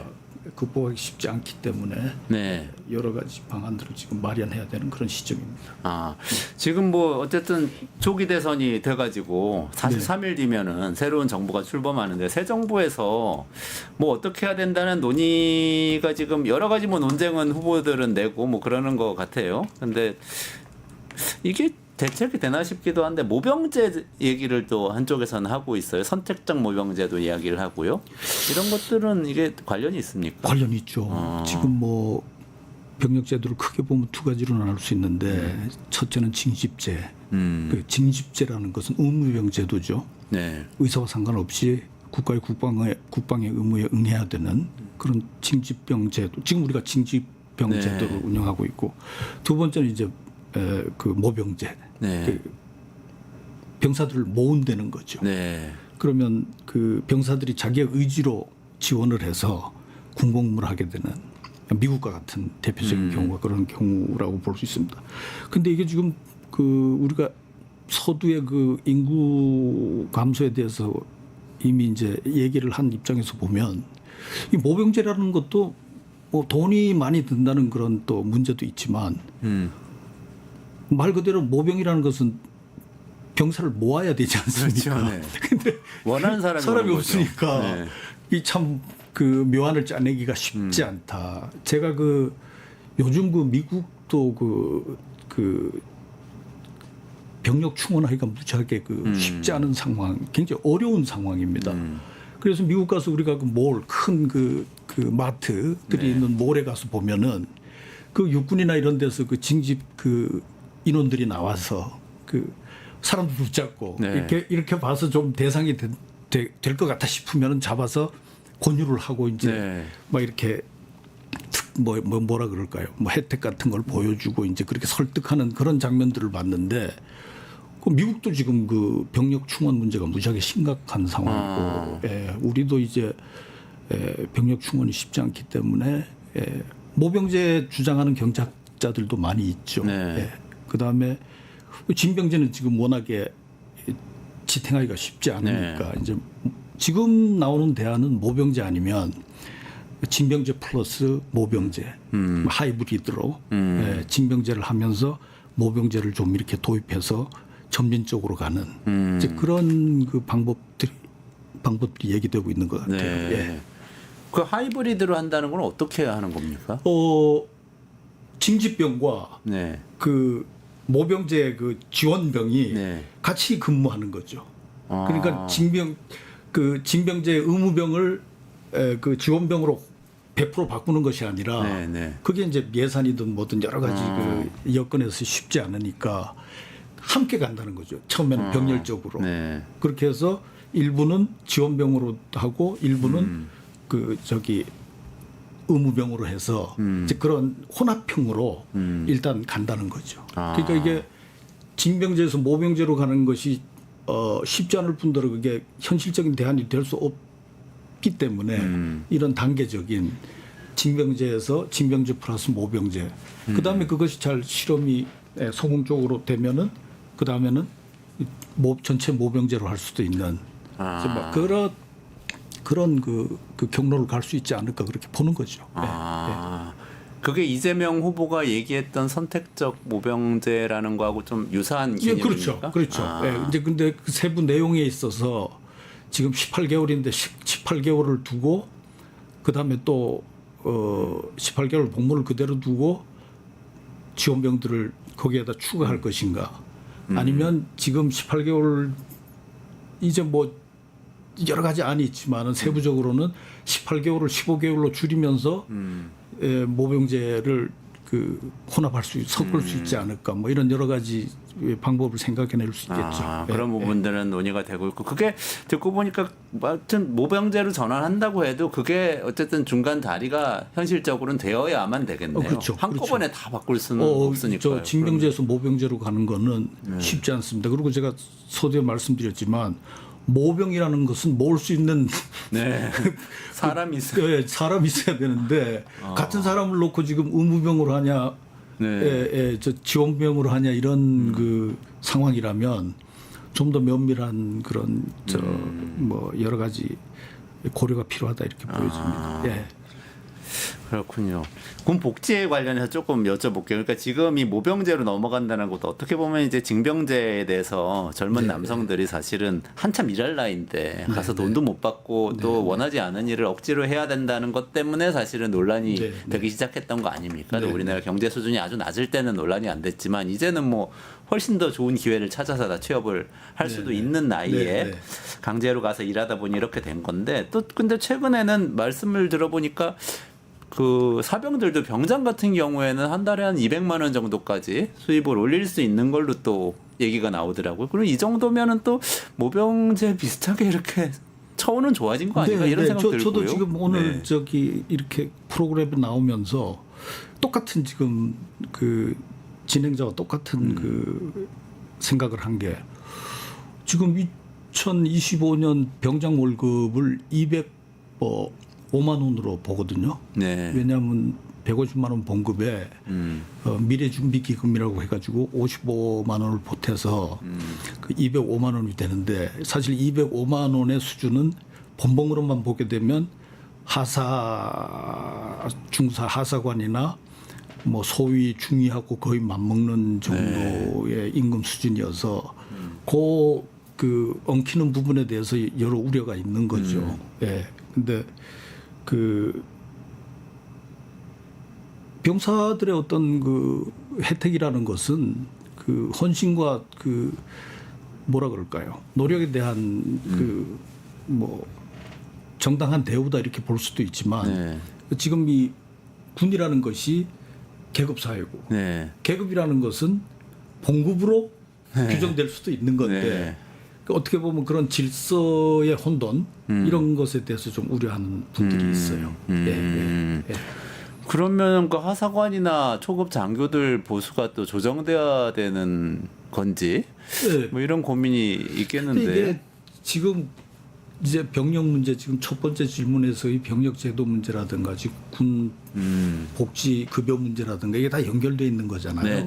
나눠서 지금 우리가 토론하고 있지만 그래서 지금 보게 되면은 이 군 복무에 대해서 가장 민감한 것이 복무 기간과 급여의 문제예요. 그러니까 이게 병장이 그렇게 받으니까 뭐 ROTC한 친구들도 이저 기간은 오래되는데 봉급은 뭐 이제 충분치가 않고 그래서 이 병력 제도도 제대로 가려면은 이 급여와 복지를 어떻게 관리하냐, 어떻게 적정선을 찾느냐 이것이 큰 그 숙제라고 볼 수 있겠죠. 제 생각에는 뭐 제가 그렇게 정확히 확인한 것은 아닌데 만약에 이런 뭐 여러 가지 그 병사들은 그 순수 그 봉급 액수고 또 이것을 더 205만 원보다 더 크게 또 평가하는 분들도 있어요. 뭐냐면 부사관 장교들은 급식비를 떼는데 병사들은 급식비를 안 뗀다 이거예요. 그러면 한 250 되는 거 아니냐. 예, 그래서 이게 문제긴 문제예요. 근데 윤석열 정부 들어서 이제 공약 사업으로 확 뛰었잖아요. 사병 월급 뛰었죠. 근데 이게 뭐 여기도 올리고 저기도 올리고 저기도 올리고 그렇게 할 수 없는 것이 우리 국방비라는 것이 올해 같은 경우에 61조 뭐 5천억 정도로 딱 묶여 있는 거고 지금도 인건비가 그 방위력 개선비에 비해서 한 70% 정도 이렇게 높은 부분을 차지하고 있기 때문에 그러니까 국방 예산을 보면 인건비로 나가는 건 70%가 인건비 됩니까? 운영비로 나가는 전력 운영비라 그래서 그것이 한 70% 나가는 거예요. 그럼 나머지 30%가 30%가 무기도 사고 뭐. 지금 올해 예산을 보게 되면은 AI 쪽의 예산이 뭐 6, 7천 정도 될 거예요. 아마. 6, 7천억 원. 네, 네. 네네. 제가 지금 기억하기로는. 네네네. 아, 전체 규모가 얼마나 됩니까? 국방 예산이? 요번에 61조죠. 61조 원 중에서? 61조 5천 정도 되죠. 아, 그럼 AI 5천억. 관련된 투자 한 1%밖에 안 되는 거네요. 전 세계가 지금 AI 가지고 뭐 무기 개발한다고 하는데. 그게 제가 지금 이제 네. 그 정도밖에 안 되는 것 같아요. 네네네. 예. 아, 그러면 이 인건비가 만만치는 않네. 그럼 윤석열 정부에서 이런 것들을 AI 기반 복합 유무인 전투 체계에 3,069억 원이 3천억 원이면 네, 3천억 원. 그거는 네. 진짜 1%도 안 되는 3천억 원이 0.5%밖에 안 할당이 되는. 된 거로 지금 네. 제 자료에는 나와 있는데요. 아, 예, 예. 그리고 이런 것들을 윤석열 정부에서 너무 종합적으로 생각 안 하고 사병 월급만 좀 올리는 원래 거 우리 아닌가요? 그 전력 그 방위력 개선비라 전체 국방비라든가 방위력 개선비의 그 어떤 비율이라든가 이런 것들이 진보 정권에서 훨씬 국방비 증액도 많았고 증가율도 높았고 또 그 방위력 개선비도 조금의 편차라고 할지라도 좀 더 많이 투입이 됐었고 이런 경쟁성을 보여주고 있죠. 아, 그렇군요. 네. 그래서 어쨌든 사병 월급 올려준 거는 뭐 좋은 건데 정당한 보수를 네, 주는 네, 거예요. 그렇지만 지금 뭐 초급 장교들하고 보수 이렇게 좀 비슷해지는 문제도 생기고 또 이런 AI 같은데 투자할 돈이 없어진다는 문제는 많이 생기는군요. 네. 아, 그래서 뭐 문제가 문제인 거죠. 그런데 일단은 그러면 지금 월급은 조정을 어떤 방식으로 해가는 게 저는 좋습니까? 장기적으로 보면은 뭐 제가 하드 데이터는 갖고 있지 않은데 지금 이 우리가 접근할 수 있는 저 인터넷 내에서의 그 정보라는 것은 제가 볼 때는 그 본봉 기준이 아닌가. 예, 그렇게 보면은 이제 그 여러 가지 다른 그 복지 혜택, 뭐 수당일 수도 있고 기타 여러 가지로 이제 뭐 군이라는 것이 이제 특수 신분으로 여러 가지 당연히 혜택을 받아야 되는 것이고 그 혜택들이 있는데 그런 것들이 좀 어떻게 보면은 계산이 안 된, 고려가 안 된 그런 느낌이 있을 수 있는데 어떻든 이것이 극복이 되려면 저는 전체적으로 국방군 그 급여 체계, 봉급 체계가 좀 어떤 큰 방향으로 가야 된다면 그 방향은 그 상박 하우로 가야 되지 않냐. 상박 하후.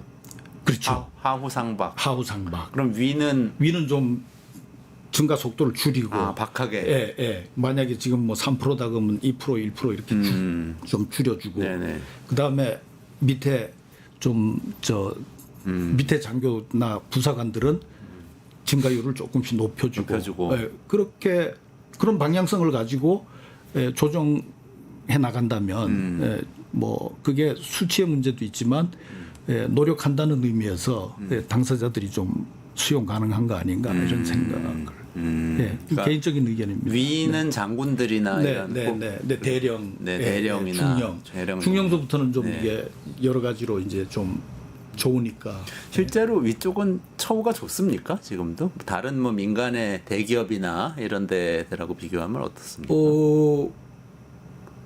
이제 그게 이제 지금 정확히 얘기하기가 쉽지 않은데 저는 그런 생각을 하는 거죠. 지금 우리가 군에 대해서 지금 우리가 복지 관련 토론을 하고 있는데 군에 대해서 갖고 있는 뭐 사실일 수도 있고 신화가 너무 어려운 일을 하면서 너무 고생한다. 그게 6.25 때부터 지금까지 내려오는 그 군에 대한 보편적인 정서잖아요. 근데 이제 우리가 좀 왜 이것이 필요하냐 하면은 우리가 군의 좋은 자원들을 모아야 되고 또 군에 발을 디뎌놓으면은 계속 그 병력을 유지를 해야 되고 뭐 이런 여러 가지 그 문제를 해결하려면은 좀 그 군이 갖는 그 급여와 여타 그 급여는 명목소득이죠. 명목소득 플러스 실질소득. 그 여러 가지 그 군이란 특수 신분으로 갖는 혜택들 뭐 예를 들어서 관사를 제공해 준다든가 뭐 이런 여러 가지 것들이 있잖아요. 그렇게 해서 그런 것들을 좀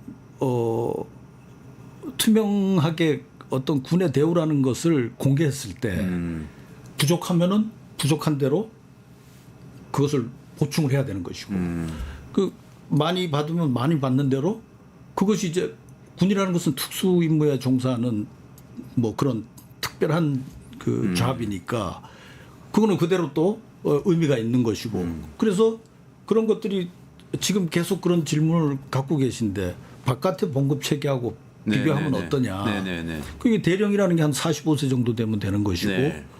중령이라는 것이 한 39세 처음 됐을 때 네. 예, 처음 1차 진급했을 때 그런 건데 그래서 그것이 나쁜지 나쁘면 뭐 군은 어떻든 돈을 더 받아야 된다는 것에 대해서 국민들이 뭐 부정할 사람은 없으니까 못 받으면 더 받아야 되는 것이고 그래도 충분하게 어떤 그런 그 대우가 보장이 된다라고 하면 그것을 알려야 된다. 그래야지 좋은 자원이 군에 들어오고 예, 그렇게 해서 군이 그 인력 측면에서 강해질 수 있다. 그다음에 아까 얘기했던 병력 제도도 선순환을 할 수 있다 이런 생각을 하게 되는 거죠. 아, 지금 안 알려져 있습니까? 그런 이제 뭐 이렇게 구체적인 다 정보가. 여기저기 이제 인터넷에 알려주고 그랬는데 뭐 그것이 저기 내부적으로는 기밀일 수도 있고. 예. 근데 그런 것들은 우리가 이렇게 만약에 대우를 불충분하지 않게 받고 있다면 그러면은 그것이 북한군들한테 정신전력이 될 수도 있는 거예요. 아, 그렇죠. 대우가 그렇잖아요, 좋으니까. 그죠? 네. 네. 우리는 이렇게 하면서 우린 이렇게 국가 안보를 하는데 니들 그렇죠. 그렇게 거지 같은 대우를 받고 그게 뭐냐 이게 그 심리전에서 그 좋은 뭐 예를 들자면 네네네네. 그런 거일 수도 있고 그래서 이런 것들을 우리가 이제 뭐 미국 같은 데서 잡할 때 그 직장 우리가 어플라이하고 뭐 지원하고 할 때 여건이 다 나오잖아요. 근데 한국에서는 그런 거 물어보면은 찍히잖아요. 얼마 주냐 이런 네. 거. 아, 그래서 이제 맞아요. 이 군이라는 게 지금 오늘 뭐 주제를 잘 잡았지만 이렇게 병력이 감축되고 여러 가지로 또 북의 위협은 또 가중되고 군이라는 것이 군 인력이라는 것이 좋은 분들이 가셔서 사명감을 가지고 국민을 지켜 주셔야 되는데 그런 면에서 그 어떤 국가가 부여하는 그런 여러 가지 그 뭐 혜택이나 이런 것들을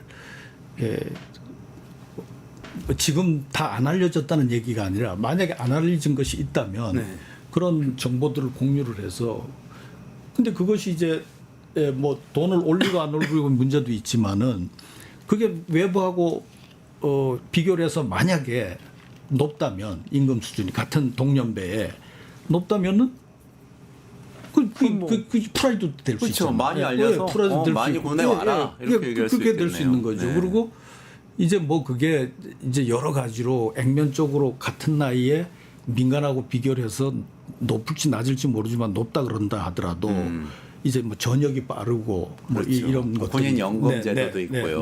그런 군인 연금은 전역하자마자 나오죠. 그런 걸로 알고 네, 있습니다. 네, 네, 네, 네. 그러니까 그런 이 복지나 군에 대한 대우를 종합적으로 봐야 된다. 네, 네, 종합적으로 봐서 부족한 건 떼우고 부족한 것은 메우고 충분한 것은 알려서 더 좋은 분들이나 군에 대한 그 관심을 좀 더 갖게 할 수 있는 네. 뭐 그런 방법이 아닌가 싶어요. 투명하게 하는 것이 필요하다. 네, 네. 알겠습니다. 군 교육 개혁 관련해서 좀 여쭤보겠습니다. 네, 네, 국방대학교 오래 재직하셨고 부총장님도 네, 하셨으니까요. 네. 이게 지금 계엄 사태 이후에 국민들이 또 이렇게 관심이 많은 게 네. 육사 출신들이 다 이 내란 쿠데타 같이 협조하고 네, 네.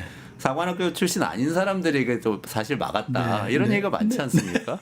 교육 개혁이 필요한 거 아닙니까? 어떻게 보십니까? 그 진행자만 그렇게 생각하시는 거 아니에요?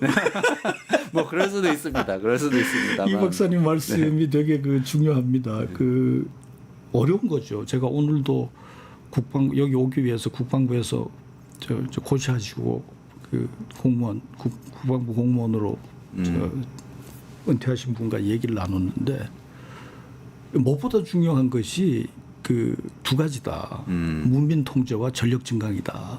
이 문민 통제가 어떻게든 뭐 교육이 돼야 되고 애들이 어릴 때부터 문민 통제가 철저하지 않으면 강한 군대가 될 수가 없다. 국민 통제란 건 민간인이 군을 통제해야 된다는 뜻입니까? 문민 통제의 가장 상징적인 것은 이제 국방장관을 문민이 하고 민간인이 하고 네네. 그다음에 뭐 국방부의 그 인력의 그 비율이 민간인들이 높고 이제 민간인들이 행정이나 이런 것들을 주도할 수 있는. 근데 이제 옛날에 우리 뭐 전에는 과거에는 국방부 하면 전부 거의 현역들이 업무를 하고 이제 그랬던 거고 또 국방부 하면 뭐 군이 이제 중심이 돼서 하는 걸로 이런 뭐 그런 관행도 있었고 그런 관행이 오래되다 보니까 그런 인식도 생겨났고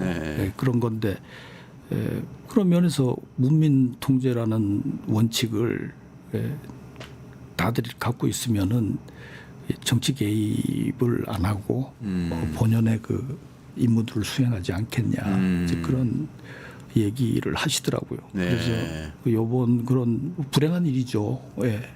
그런 일이 있어서는 안 되는데 있었던 일이기 때문에 다시 일어난다라고 하면 우리가 지금 세계 10위, 11위 국가인데 상상치 못한 일이 일어난 거 아니겠어요? 네네네. 왜 그런 것들을 차제에 아예 그 일어나지 못하도록 그 차단할 수 있는 그런 그 국리들을 좀 함께 해야 되겠죠.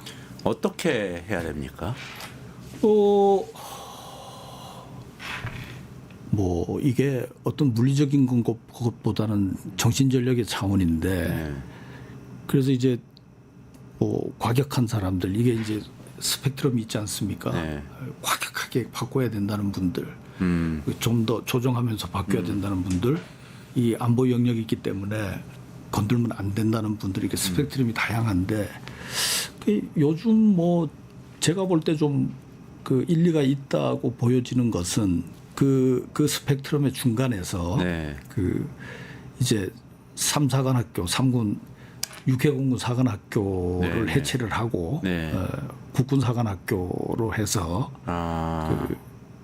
저 총장 뭐 교장을 민간인이 하고 이제 그런 것들이 이제 문민 통제라고 보는 거죠.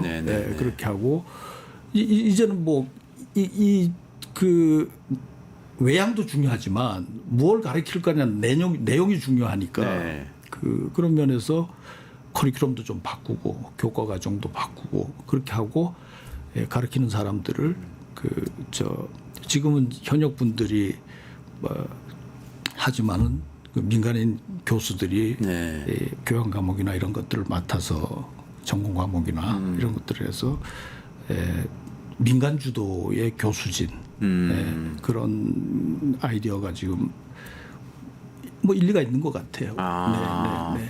그러니까 시청자분들이 사실 잘 모르시는데 육군사관학교, 뭐 해군사관학교, 공군사관학교도 다 대학 아닙니까? 대학이니까 거기 교수진이 있는 건데 지금까지는 다 현역 군인들이 교수진을 하고 있는 현역 출신 분들이 이제 그 국가의 지원으로 공부를 하셔가지고 그 교수진을 구성하고 계시는 거죠. 그럼 육사생도 중에서 이제 공부를 계속해서 교수가 될 분을 미리 선정해서 유학도 보내고 나중에 교수를 채용도 하고 이렇게 교수요원으로 양성을 하는 거죠. 근데 그렇게 하면 어떻게 보면은 육사라는 이 틀 안에 있는 분들이 계속 교수를 하시게 되는 이슈가 있겠네요. 그런 것도 있고 이제 뭐 어떤 것이 교육 효과를 줄 수 있다고 장담하기는 어렵지만 그 띵킹이라는 것이 사고라는 것이 또 환경적인 요소도 있고 그 배경적인 요소도 있고 그러니까 그 민간 교수 요즘 이제 조금 열려가지고 군무원 교수들을 민간인을 3사도 그렇고 아마 6사도 좀 뽑았을 거예요. 예. 군무원은 군에서 행정적인 역할을 하는 공무원이신 거죠. 그렇죠, 그렇죠. 네네네. 예. 그럼 그래서 여러 가지 역할을 하죠. 행정만이 아니라 기술 군무원도 있고 정비 네네네. 뭐 이런 네. 다양합니다. 그럼 공무원 시험 치듯이 시험 쳐서 들어오신 민간인들이고. 공무원 시험을 쳐가지고 네. 되시는 거죠. 예, 예. 그분들을 활용하는 방법도 있겠고. 그분들을 하는데 그분들은 이제 그 반민 반군의 성격이 있으니까 여러 가지 제약 요건이 있어서 네. 충분히 그 교육하는데 좀 주체적으로 하기가 쉽지 않다. 그러니까 그렇게 보면 민간 교수님들이 좀 다수를 차지하면서 그 교육 내용과 분위기를 좀 바꿔야 되는 거 아닌가 차제에. 예. 육사공사회사를 합쳐서 국군사관학교로 만들고 예, 민간인 네, 교수들이 많이 네. 포진해서 저기 교육을 하자. 장도 민간인 장도 민간인이야. 하시고. 문민 통제군요. 네, 그게. 네, 네. 아. 그렇게 해서 네. 교육을 하면은 그러니까 이게 뭐 군이라는 것이 그 가치를 지키고 그 가치를 지키기 위해서 위협에 대응하는 거 아니겠어요? 네, 네. 근데 위협에 대응만 하고 시큐리티만 하고 가치에 혼돈이 있다면 그건 정말 위기라고 볼 수 있는 거죠.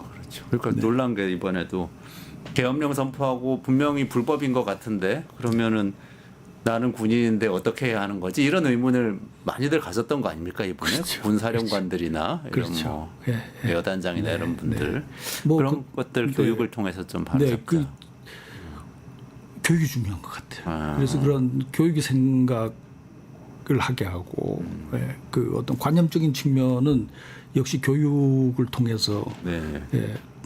어느 정도 형성이 되는 거니까 네. 그런 식의 저는 외양의 변경보다는 네. 그 좀 내용의 내용의 변경이 필요하지 않냐는 쪽인데 네. 어떻든 이게 벌써 저 반복적으로 이런 일이 있어서 차제의 뭐 모양을 바꾸면서 내용을 바꾸는 것도 방법일 수 있다.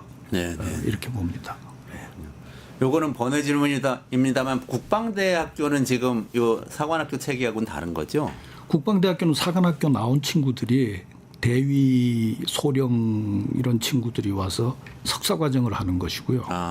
그다음에 고위급 장교나 그 고위 공무원, 그다음에 그 뭡니까 정부 출연 기관들, 지자체 이런 분들이 이제 오셔갖고 1년. 그것은 이제 연수의 개념이죠. 이 석박사 과정은 공부하는 것이고 연구 그러니까 아카데미아 학교인 거고 1년 과정은 좀 그 연수의 의미가 있는 거고 학위를 주는 게 아니니까. 그러니까 학부 과정이 사관학교라면 말하자면 대학원 과정이 국방대학교 있고 국방대학교. 이렇게 보면 그래서 되겠군요. 옛날에 그 국방대학원이라고 한 거죠. 그러셨군요. 네. 알겠습니다. 교육 얘기 여기까지 하시고요. 마지막 시간 얼마 안 남았지만 요거는 국방비 문제 요거 하나 좀 여쭤봤으면 싶은데 그 글도 많이 쓰시고 해서 무기체계 전문가이시기도 하시고 한데 미국에서 국방비를 계속 삭감하겠다고 그러지 않습니까? 일론 머스크가 나서서 뭐 인력도 줄이고 F-35도 이제 뭐 필요 없다 뭐 이런 식으로 나오는데 그 시간도 얼마 안 남았는데 이거는 그 뭐 그렇게 어려운 문제가 아니에요. 왜냐하면 그렇게 공개적으로 얘기를 했는데 미국의 그 국방비라는 것이 건들기가 정말 어려운 구조로 돼 있습니다. 그 일단은 그 방위 사업체가 전부 자기 지역구에 있지 않습니까? 그래서 그 선거 투표권자하고 연결이 돼 있기 때문에 어떻게든 지켜야 되는 거예요. 상원 의원이든 그렇게 해서 항상 미국의 국방비를 보게 되면은 그 백악관에서 올린 것보다가 상원 이런 데를 지나면은 훨씬 커져서 정해진다고요. 그래서 이제 그런 것도 있고 머스크가 지금 이제 국방비 얘기를 하는 것은 이 지금 뭐 6.2조 달러인가요? 그것을 이제 뭐 한 2조 네. 줄인다는 그 2조 달러 줄인다는 그런 계획이 있어서 네. 예. 뭐 제일 큰 데가 덩어리가 국방부니까 이제 이렇게 저 표적으로 한 건데 뭐 여러 가지로 그리고 방위사업체가 또 로비에 들어가고 예. 그 다음에 또 트럼프 대통령이 선거운동할 때 저 역사에 없는 네, 아주 네, 네. 획기적인 그 국방비 네. 증액을 하겠다 이런 약속도 한 것이 있고 근데 저기 질문지를 받고 나서 살펴보니까 어디에서 또 트럼프 대통령께서 그 줄이겠다가 아니라 네. 줄일 수 있다라고 얘기를 했더라고요. 아, 그래요? 반으로 줄일 수도 있다. 아, 네네. 예? 네. 그래서 국방비에 손을 대기는 좀 어려울 것이다. 지금 이제 뭐 이렇게 미국 언론들 워싱턴 포스트나 뉴욕 타임즈나 뭐 이런 여러 가지 언론들을 보게 되면은 이 뭐 사람 사는 동네니까 이제 다치가 이제 막 손을 대는데 이 노회한 상원 의원들이나 이런 사람들이 공식적인 그 과정을 통해서 어떤 요구를 하고 의견을 놓는 게 아니라 이렇게 사적인 채널로 통해서 그 저 소원을 이렇게 얘기를 하면 그것이 이제 모스크 중심의 다지에서 어느 정도 반영이 돼서 주물러지는 이제 그런 측면도 지금 보이고 그러거든요. 네. 그래서 그게 뭐 국방비를 지금 한 850빌리언 정도 지금 이상으로 보고 있는데 그럼 우리가 따지면 1000조가 넘잖아요. 네, 네. 1200, 뭐 1300조 되는 건데 이거 건들기는 쉽지 않다. 쉽지 않다. 예, 예. 네. 그래서 뭐 그럼 우리한테 영향이 뭐가 있을까? 근데 이제 이게 예산을 깎는 문제도 있지만 머스크가 갖고 있는 어떻게 보면 그 편견이죠. 네. 편견이 있어요. 지금 그 미국 방위사업체 그 국방부에 5개 빅 계약 그 회사들이 있잖아요. 네, 네, 뭐 네. 보잉, 뭐 레이튼, 뭐 이렇게 해가지고 네. 이제 그것이 못마땅한 거예요. 그 못마땅한 게 전쟁의 양상이 바뀌었는데 네. 이 그렇게 효율적이지 않은 무기에 너무 돈을 아, 네, 네, 네. 돈을 그렇죠. 들이고 네.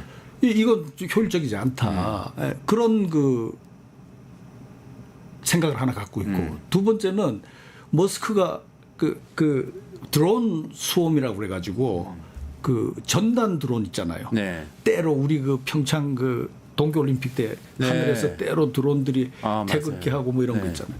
그렇게 드론들이 때로 다니면서 인간의 그 어떤 감독을 좀 덜 받으면서 AR을 통해서 자율적으로 이제 전쟁을 하고 그런 시대라고 보는 거예요.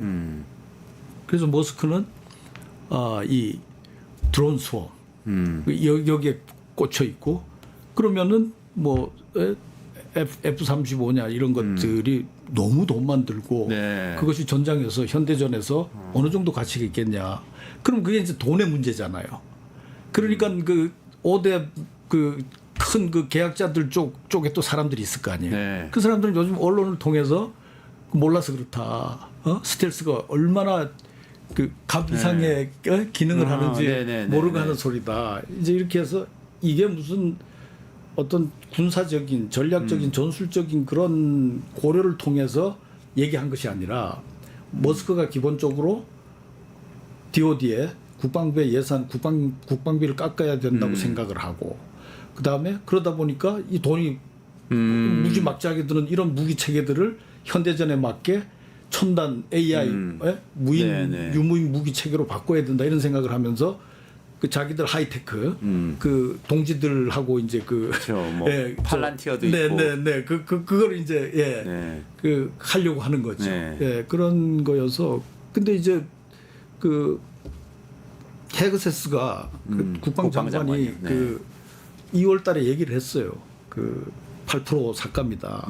앞으로 5년 동안 1년에 50억 달러. 50빌리언. 그럼 50빌리언이면 지금 한 뭡니까? 우리 돈으로 하면 75조. 네, 75조. 정도면 네, 네. 우리가 네, 지금 그렇죠. 올해 국방비가 61조잖아요. 네. 우리나라 국방비 정도 없이 계속 날아가는 거죠. 그러니까 8% 목표로 8% 삭감 목표로 1년에 50빌리언 한 75조 정도를 깎겠다 그렇게 얘기를 하는데 쉽지 않다. 깎기는 쉽지 않다. 쉽지 않다. 그러면 어쨌든 간에 거기서 벌어진 논란을 보면서 국민들이 시청자분들 이런 생각한다면 근데 우리나라는 제대로 하고 있나? 국방비 일단 너무 많이 쓰는 건가? 너무 조금 쓰는 건가? 무기체계 지금 옛날 무기체계에 돈 너무 많이 들어가는 건가 아닌가? 이제 이런 이제 의문을 갖게 됩니다. 우리가 전체 살림이 있고 전체 이제 GDP 규모가 있고 그래서 그런 거지. 사실은 뭐 국가 안보를 위해서는 돈이 있으면 많이 군사비로 사용을 하면 할수록 네. 국가가 더 강해지는 거니까. 네. 그렇지만 이게 자원이 제약돼 있기 때문에 뭐 국방비를 무한정 늘릴 수도 없는 거고 또 이 국방비가 어느 정도 그 긴장을 가질 수밖에 없는 게 우리가 이제 고령화 사회가 되고 복지 예산이 늘어나면은 어디 돈 나올 데가 없으니까 국방비도 좀 압박을 받게 된다고 네. 이게 이제 추세니까 네. 그런 염려를 하게 되는데 우리도 이제 그 가진 국방비를 가지고 어떻게 효율적으로 사용할 수 있냐 거기에 대해서 관계자들이 고민을 많이 해야 되겠죠. 사실은 이게 61조라 그래도 12달에 쓰는 거 아닙니까? 네. 그럼 한 달에 어떤 식으로든 뭐 5, 6조를 써야 되는 네. 거니까 정말 잘 써야 되고 그 방위력 개선에 좀 더 방위력 개선 중에서도 현대전에 필요한 뭐 AI라든가 이런데 정말 집중적으로 그 좀 투입이 되고 이런 그 효율화, 네. 합리화 이런 것들이 필요하다고 보이죠. AI 같은 첨단 무기에 집중적으로 투자해서 좀 효율적으로 써야 한다 이런 말씀이시네요. 마지막으로 이것만 그 우주군 창설해야 된다는 이야기가 있더라고요. 그거 미국에도 있다면서요? 이건 어떻게 보세요? 우주는 우리가 30년에 우주작전 사령부를 만든다는 지금 계획이 있는데 지금 공군의 우주작전 대대가 있고 그것이 이제 우주작전단이 돼서 우주작전 사령부로 간다 이렇게 30년까지 돼 있는데 꼭 필요한 거예요. 꼭 필요한 건데 왜냐하면 지금 우리가 다영역 작전이라고 그래가지고 옛날에 육해공만 했었는데 이제는 육해공, 우주 사이버, 그 다음에 전자 이렇게 그 전쟁의 영역을 뒀잖아요. 그럼 분명히 우주가 하나의 영역이 된 거예요. 그 질문에서 잘 지적하신 대로 이제 조궤도에서 우리가 어느 정도 비비고 자리를 잡느냐 이런 문제인데 자리를 잡는 문제가 있고 그 잡은 자리를 지키는 문제가 있고 그렇잖아요. 예.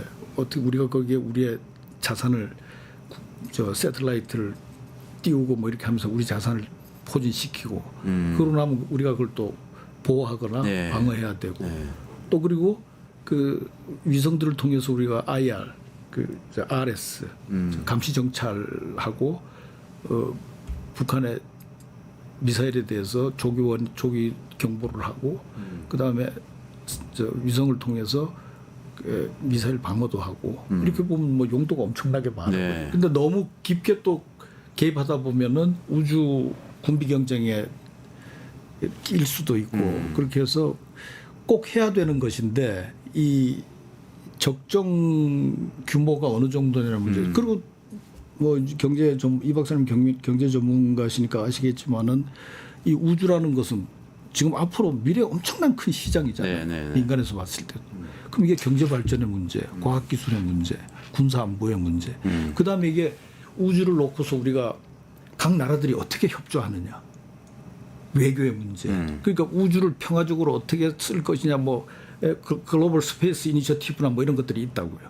그러니까 그 세계 우주 구상 이런 것들을 할 때 이 공간 이 우주라는 것이 우주라는 아젠다가 외교나 그 국제 관계에 있어서 굉장히 중요한 그런 그 역할을 할 수 있다는 거죠. 무조건 끼어야 되는 것이고 그게 어느 정도 해야 될 것이냐. 우리는 이제 뭐 사령부 만들고 이런 거 좋아하잖아요.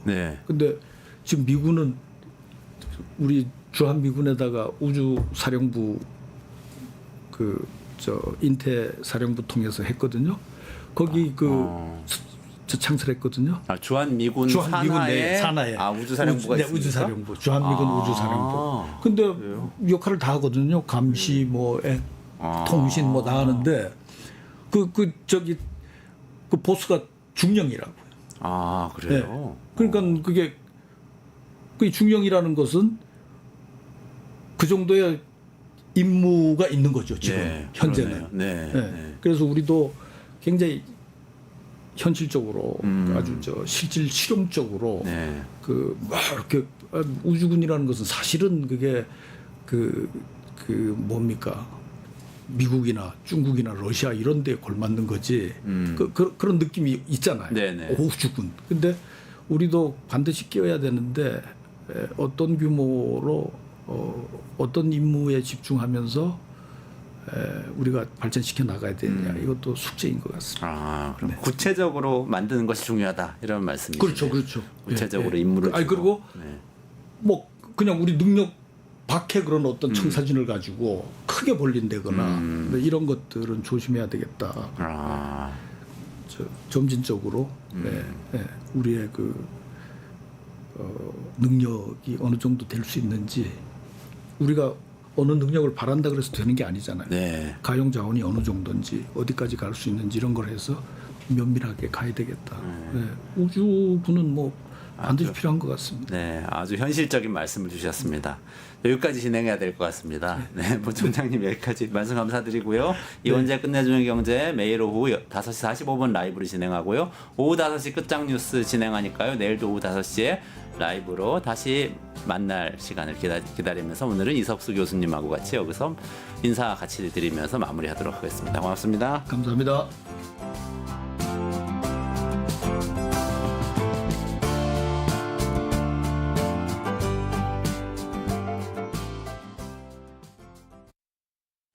뉴스토마토 K평화연구원이 12.3 내란을 막아낸 시민영웅 1000명 찾기 프로젝트를 진행합니다. 비상계엄 선포 이후 국회, 광화문, 남태령, 한남동 본관, 헌법재판소 등지에서 내란을 막고 탄핵 소추를 이뤄낸 시민영웅 1000명을 찾아내 대한민국 민주주의의 역사로 기록하고 시상의 본보기로 삼음으로써 민주주의를 더 널리 확산하기 위한 프로젝트입니다. 이 과정에 직접 참여했거나 참여자를 추천해 주실 분들은 우측 제보하기 QR코드나 아래 메일로 추천 및 제보해 주세요. 민주시민 여러분의 많은 참여 바랍니다. 뉴스토마토 K평화연구원과 함께 해주실 분들의 추천 제보 및 후원을 기다립니다.